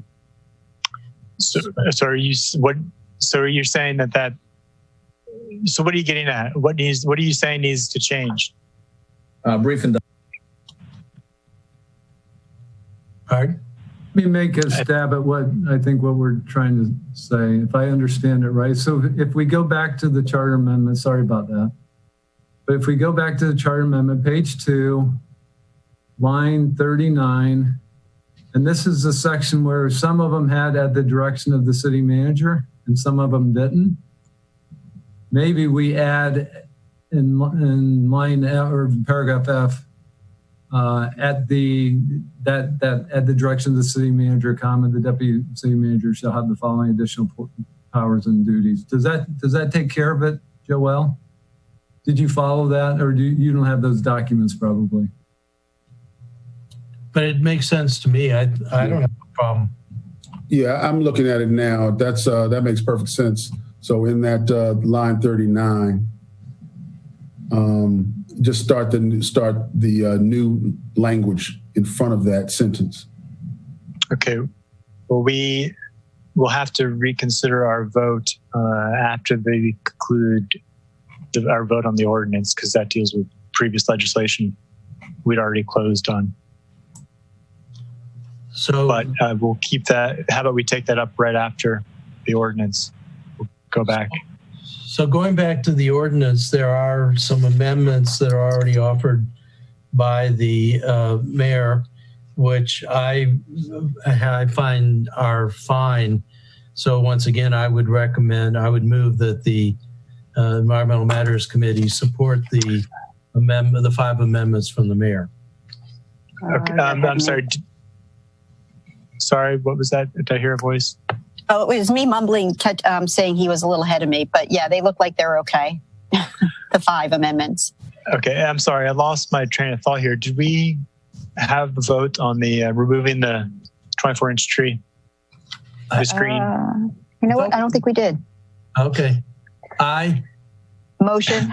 We did do it? Yep. Yes. Okay, sounds like we took care of it. Sorry. Okay. Tree. And now dealing with the administration amendments. Let me bring those up. Yeah. I don't think I had any problems with them either. Me neither. Yeah. Okay, so there was a motion. Was there a second? Second. All right, and just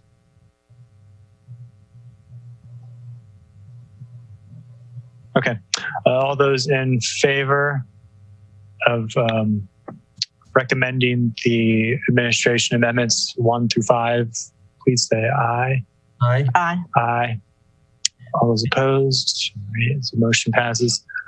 I did have one more amendment to propose before we close on the ordinance. I'm not sure, again, given the conversation we just had a few moments ago, but someplace in code, I really do feel it's important that we get some definitions. I think Alderwoman Tierney raised this as well, for words like resiliency, sustainability, and environment. I am actually of a mind, and we can, now that we have the city attorney here and he's thinking about these things, it almost feels like we should have a definition section that's independent in the code. A glossary. Yeah, no matter where you go to Title 23 or 5, which is no longer used, or 19, and all of these things are defined there. There are definitions in various pieces of code that are contradictory with each other. And it seems to me if we have them all in one place, that would be a good thing. But I find the words resiliency, sustainability, and in that same context, environment, words that I feel need to be defined somewhere in our code so we know what we mean, what's different from one to the other. So that would, I mean, I don't know whether, and again, I'm looking to the Office of Law, whether that's separate legislation or whether we can include that under the ordinance and then figure out where those definitions go. So if I could offer a summary. So the question is, for a law office, where in the code or how can we clarify certain concepts or even definitions? I mean, I think part of the problem with having one set definition section is that different programs have different definitions of various words. And I think that's going to be hard to avoid because different programs, for example, critical area or stormwater management, they're different. They come from different statutes from the state, which both have in themselves different definitions. And so it might be hard for us to do the same. But as pertaining to this particular legislation, what are our options for better defining what sustainability and resilience mean? Is it through staff report or through code change? Definitions should always be codified, in my opinion. Usually the first portion of any section of legislation or chapter of legislation may have certain definitions that apply. And it may say, as applied in this chapter, this has this specific meaning. And definitions usually precede, whether it comes with the preamble of the legislation to establish XYZ office, and as used in the foregoing, these things mean this, and it may only apply to a specific section, so therefore it wouldn't have the applicability to the entire code, or if it's some words that may have entire code definitional sections, then that may be helpful. One of those words, for example, is a but. And a but should mean the same thing wherever used throughout the code. And that's one thing I could think of recently that I think it's not susceptible to many different interpretations. But people have different views of what they think a but means is applied in specific instances. So I would suggest if you look at a chapter and something is meant to have a specific definition within a chapter or a section, then that's when it needs to be defined. That way, the reader of the statute maybe not go into a glossary per se, but it will be included sufficiently close enough to the relevant article that someone's able to read it and see consistent with it. And I take that example from the Maryland code is written in that way with a definitional section. And I think I could stop there. Alderwoman Tierney, I saw your hand up. Oh, yeah. I mean, well, I love my colleague, Alderman Arnett, but one dictionary would be a positive nightmare. That would be like an index at the back of a book, and you'd have to do a word search and all that. And definitions are differently. And in fact, in some code sections, they have, definition in terms, and then they say generic definition, and then they say specific definition. But I do agree with Alderman Arnett that we should, for this section, I just don't know where to put it in chapter 21, perhaps. We do the same, as you know, with forest conservation. And the particular words in this case, are resiliency, a generic term and a specific term. I think it would be really important. I just, don't know where to put it. City Attorney. I'm sorry. I have a question. My question would be, I'm reading through the charter and the code section as we are talking. Where is resiliency and sustainability anywhere in the code other than in the charter where the position is being described? Because that's kind of where you need to look first. Where do we talk about resiliency and sustainability? I'm looking at 3 separate code sections where they might come up. 14, public spaces, trees, sidewalks, environmental, harbor. I mean, the council has to decide where it's interested in sustainability and then craft legislation that then would merit putting a definitional section in the appropriate code so that you can define it, right? And right now, I don't see the words anywhere else. So it's kind of hard for us to say where it should go because it's not in the code right now. And I think the legislation, the charter amendment especially, I think essentially defines those terms by listing the duties and responsibilities. And, do we define what's listed in other job titles in the city? I mean, we have the city arborist, but arborist is not really defined anywhere in the code per se, nor, but as city manager, you had your hand up earlier. So if you look at Title 14, which starts on page 12, but then look specifically at page 13. So Title 14 is street, sidewalks, and public places. There's a section 14.12.010, which is policy, but then the next section is definitions. So I guess we need to follow sort of that example that we already have in the code of plugging in some definitions in the appropriate place.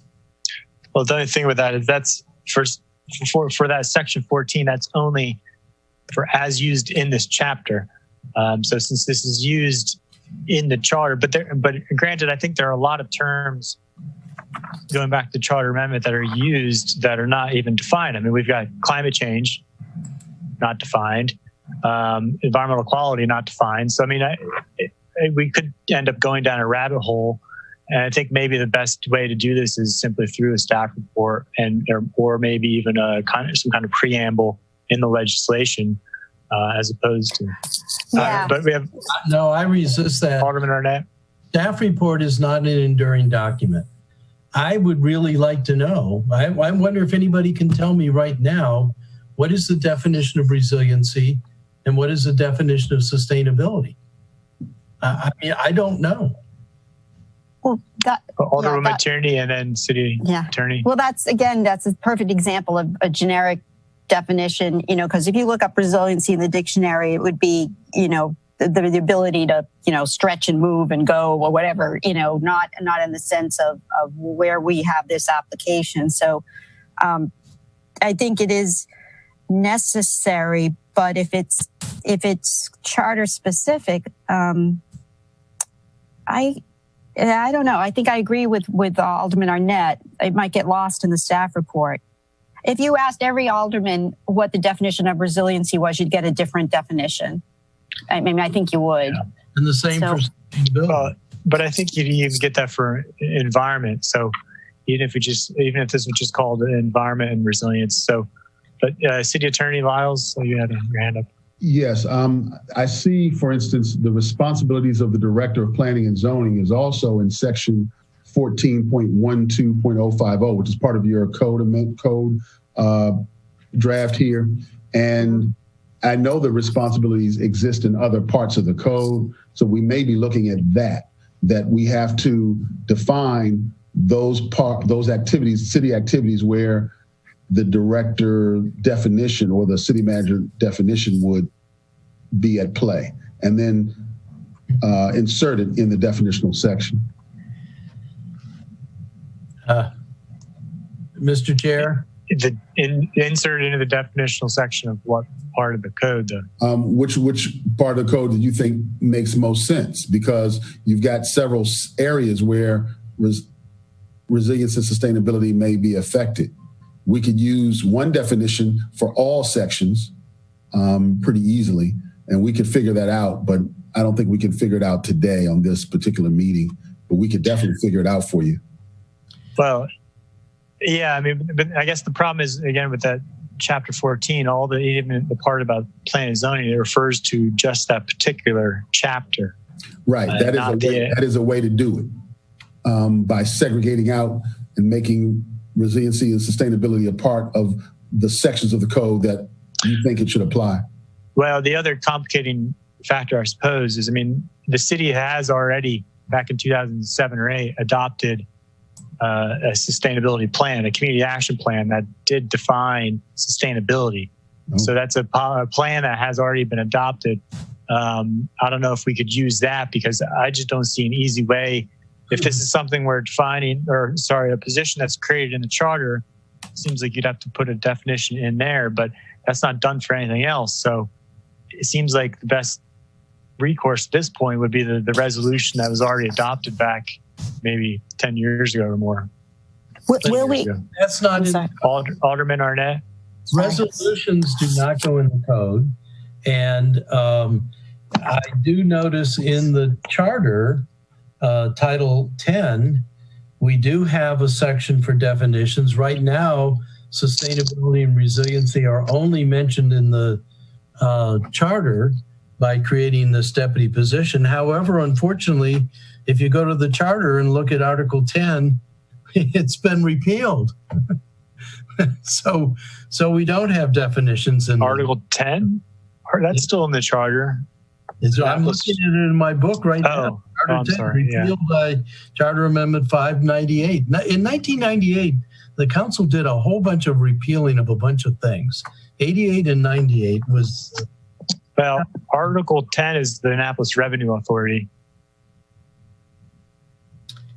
But the definitions there. Alderwoman Tierney. Yeah. Well, you brought up a good point, Alderman Savage. Is there going to be a final study on resiliency? I know there was a draft, because that actually puts it out there. That's right. Yes, City Manager. Okay. Yes, there will be. It's about 90% complete, and there's a team that's finishing that up, so it will be completed.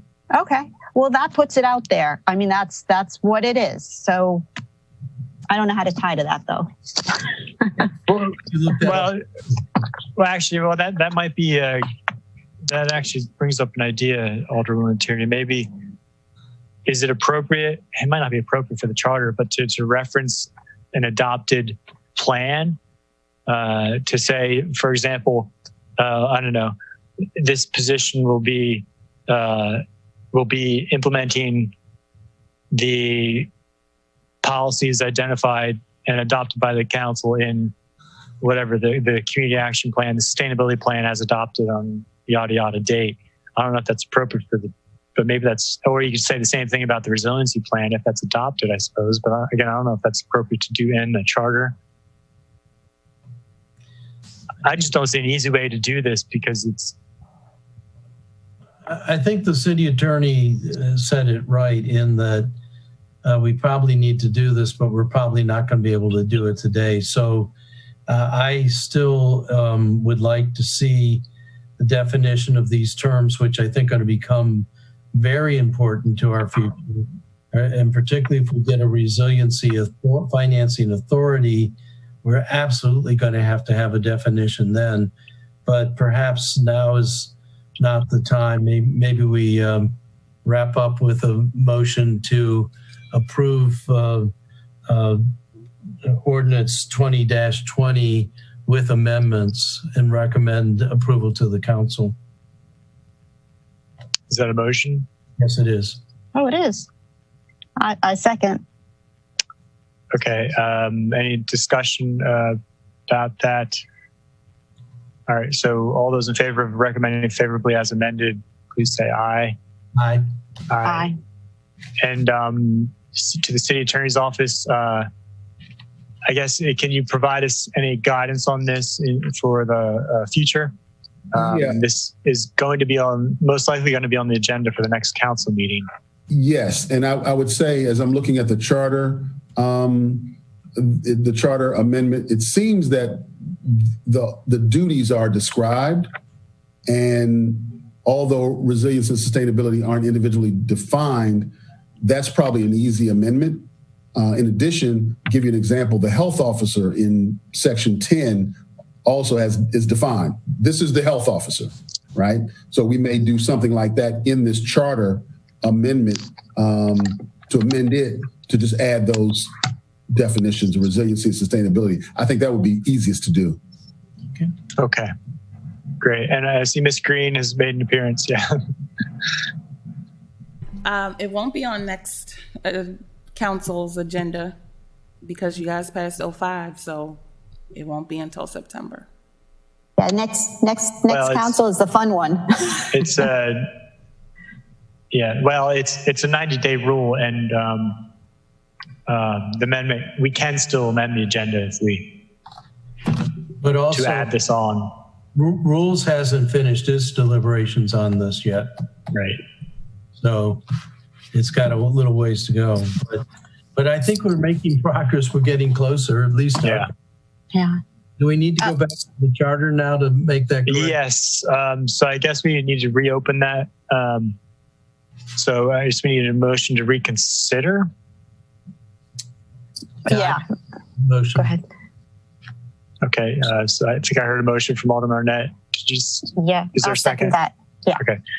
All those in favor of reconsidering our recommendation for the charter amendment, CA 1-20, please say aye.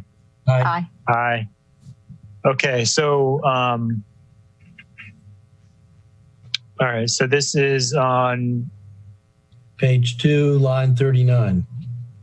Okay. Do you want to just describe to us again? Yeah. So we would begin, we would insert at the beginning of line 39, right after F, at the direction of the city manager, comma, the deputy city manager shall have the following powers and duties. So we're inserting at the direction of the city manager, comma, and then continue on with that line 39. Okay. Before we discuss, is there a second? Second. All right. Any discussion from the city attorney, office of law, or city manager? Yeah, this might be an appropriate place to put a definition. Oh, bingo. At the end of let me see, it would be page 4, line 8. You could have definitions here. Ah. And you could stick in a 15 that describes sustainability and resilience. Okay. As a suggestion. So now we just need another hour to figure out a definition. Exactly. Another hour. Oh, wait, I just so happen. But a place to start, I guess, I think, do we have any in the staff report that we can pull out I mean, because the definition I read earlier was the one from the UN is pretty simple, but there might be, which is that we ensure we meet today's needs without sacrificing the next generation's ability to meet the same needs. That's what the UN has adopted, but there are other versions that are more focused on the environment. So that's are they used together, or are they individual words that need definition? Yeah, I think they're individual, but I'm having a hard time. Resiliency, I think, is your ability to accommodate change. Sustainability means your ability to survive an external impact, and it could be an economic impact or environmental impact, or who knows. But so I don't think they're the same, but they are akin, and they often are used together, and I've never really understood that either. Well, if I could offer, just before I call on Alderwoman Tierney, maybe it'd be more efficient for us just to do this offline. I mean, one of us could introduce them separate from, we won't be able to introduce it as a committee, but we could do it separately. That might be, okay. Because I know we do have other legislation, but anyway, Alderwoman Tierney and then City Manager. Yeah, I was just texting Senator Sarah Elfreth to see if the state had a definition of resiliency that they used in the enabling legislation. That would make sense, okay. Right? Yeah, I can see what it says if they have one. Yeah, so City Manager. Yeah, I was just going to suggest that since the Rules Committee has not heard this yet, perhaps we discuss the definition with the Rules Committee and let them maybe do a separate amendment to provide that definition instead of having the environmental matters have to circle back to this.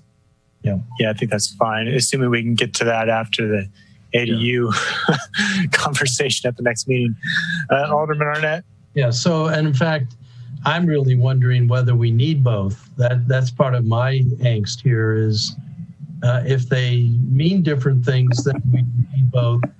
They're the same thing, or if we're only interested in resiliency or sustainability, let's use one. But anyway, I think City Manager has a good idea. We'll get another crack at this. I do like the attorney's suggestion, though, about thinking about a definition going in on page 4 as item 15. Yeah. Okay. So yeah, we'll keep that in mind. And so there is a motion on the floor to add language. Ms. Green, do you have that? Do you need to cite it again? Yes, just to make sure, please. Okay. So page 2, line 39, insert. What was that? It was a comma, right? Of the city manager. At the direction of the city manager, comma, the deputy city manager shall, et cetera, et cetera. All right, so all those in favor, please signify by saying aye. Aye. Aye. All right, this motion carries. And can I get a new motion for the, yes. Yeah, so I move that we recommend favorably to the City Council the charter amendment with the amendments. Second. All those in favor, please say aye. Aye. Aye. All right, motion carries. And moving on, I had my son come up to me asking me when I was going to be done. Well, I had my wife asking me when I was going to turn the grill on for dinner. Oh my God, you're right. What timer? See what else we have here. It's already 5. We're already going on almost 3 hours. All right, let's look at our agenda here. We have conveyance of city property, the Cathedral Street LLC. Let me see the 90-day rule on that one.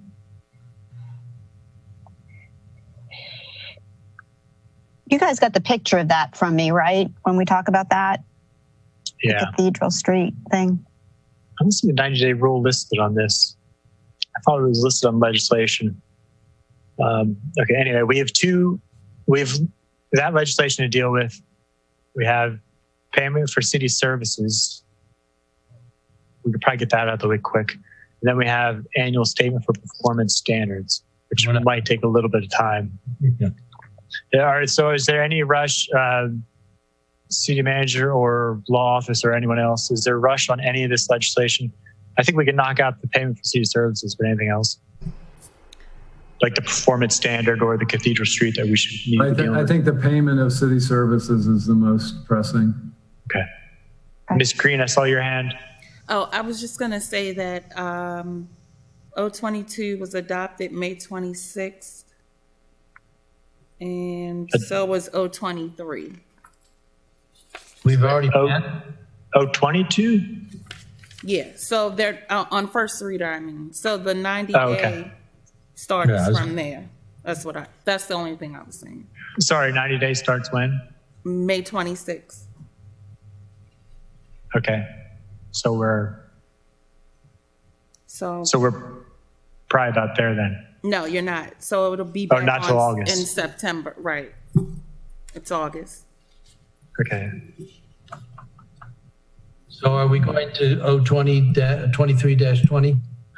Yeah. So let's just go to 02320. Okay. Are there any? I'm not even entirely sure why this came to us, but are there any concerns, comments about this from our environmental perspective? No, nor with the amendments. The amendments changed it from fine to fee, which is of course what it is. But I would move we recommend favorably on 02320 to the City Council with the mayor's amendments. Okay. There you go. I second. All right. All those in favor, please say aye. When we're hungry, we can be aye. That's right. I need to have my son come and tell us to move on during our council meetings. All right. So that leaves essentially two pieces of legislation left. So the performance standards, I'm guessing we're going to take a little more time. I know we had a couple of proposals to talk about in that. City manager, that's okay to wait. I mean, at this point, though, it's not going to be till September. Yeah. I mean, those are being used. They've. Yeah. You all haven't approved them yet, but those are the performance measures that we're using to manage by. So. Right. Rules hasn't gotten to it yet either. So. Right. Okay, and probably won't next meeting either. In terms of Cathedral Street, Ellie, that's your ward. So, what's your? Preference? That's probably. It's up to who is the owner bugging. I haven't talked to this property owner. I did talk to them. They reached out to me after showing my comments and provided some background information, which I do want to send to the rest of the committee before we talk about it. Because go ahead. I know Alderman Arnett, you had your hand up. Yeah, I've had a couple of objections from constituents as to why this isn't being done at public auction as opposed to an exchange. And I'm kind of in sympathy with that. It just seems like it's good policy to put these out for auction. One of the constituents was actually interested in the properties. I don't know what they think they're going to do with it, but I just don't like this idea of doing this direct handoff. So I wouldn't be prepared to vote favorably on either of these today until we've at least had a chance to discuss and understand why we're not putting it out to public offer. Okay, well, how about we wait on this, and if need be, we can always schedule, I suppose, a special meeting just to talk about this in September, early September. But I'm hearing, does the committee want to try to deal with this today or just wait until the next meeting? I just wanted over the break, you can think about it this way, though. On this particular land swap, I kind of think of it, previous legislation, I think Mark Rodriguez sponsored, where there was like a corner and we took it over, is that there's no other public access to this and it's landlocked. And it's been, I think we're out of control on what the initial agreement was, a gentleman's agreement, if you will, between my my predecessor and Gary Ellison and all. But I just think, I agree it would be a bad precedent, but I think this is a unique situation that we could examine it that way.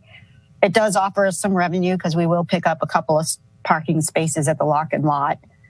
But I don't know if the city manager wants to weigh in on that. I know we're not discussing it now, but. Yeah, I think that's a really key part is so these are the adjacent property owners and they want to use it for parking. The only way to get to it is but to buy a couple of the parking spaces in the parking lot. And so they're going to pay for that and for, forever and ever. And so I don't know.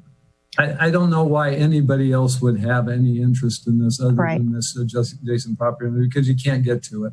Yeah. I mean, there's no public access. I mean, like you could say, a community garden or something, but there's no public access. It's just But Alderman Savage made a good point during the council meeting that, you can put rain gardens in here and you can put stormwater management and, there's other potential uses for this. But this is one that goes way back to Alderman Budge and he made some arrangements and then the property got sold and it all dropped and now the new owner has come back. So.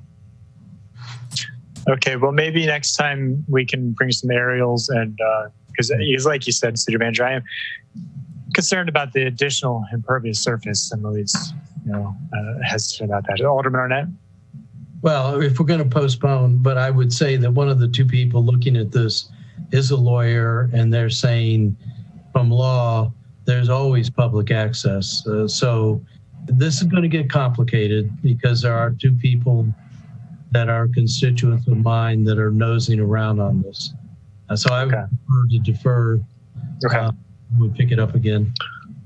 Okay. Are there any objections to taking no action today? I postpone, I thought. Okay. Yeah.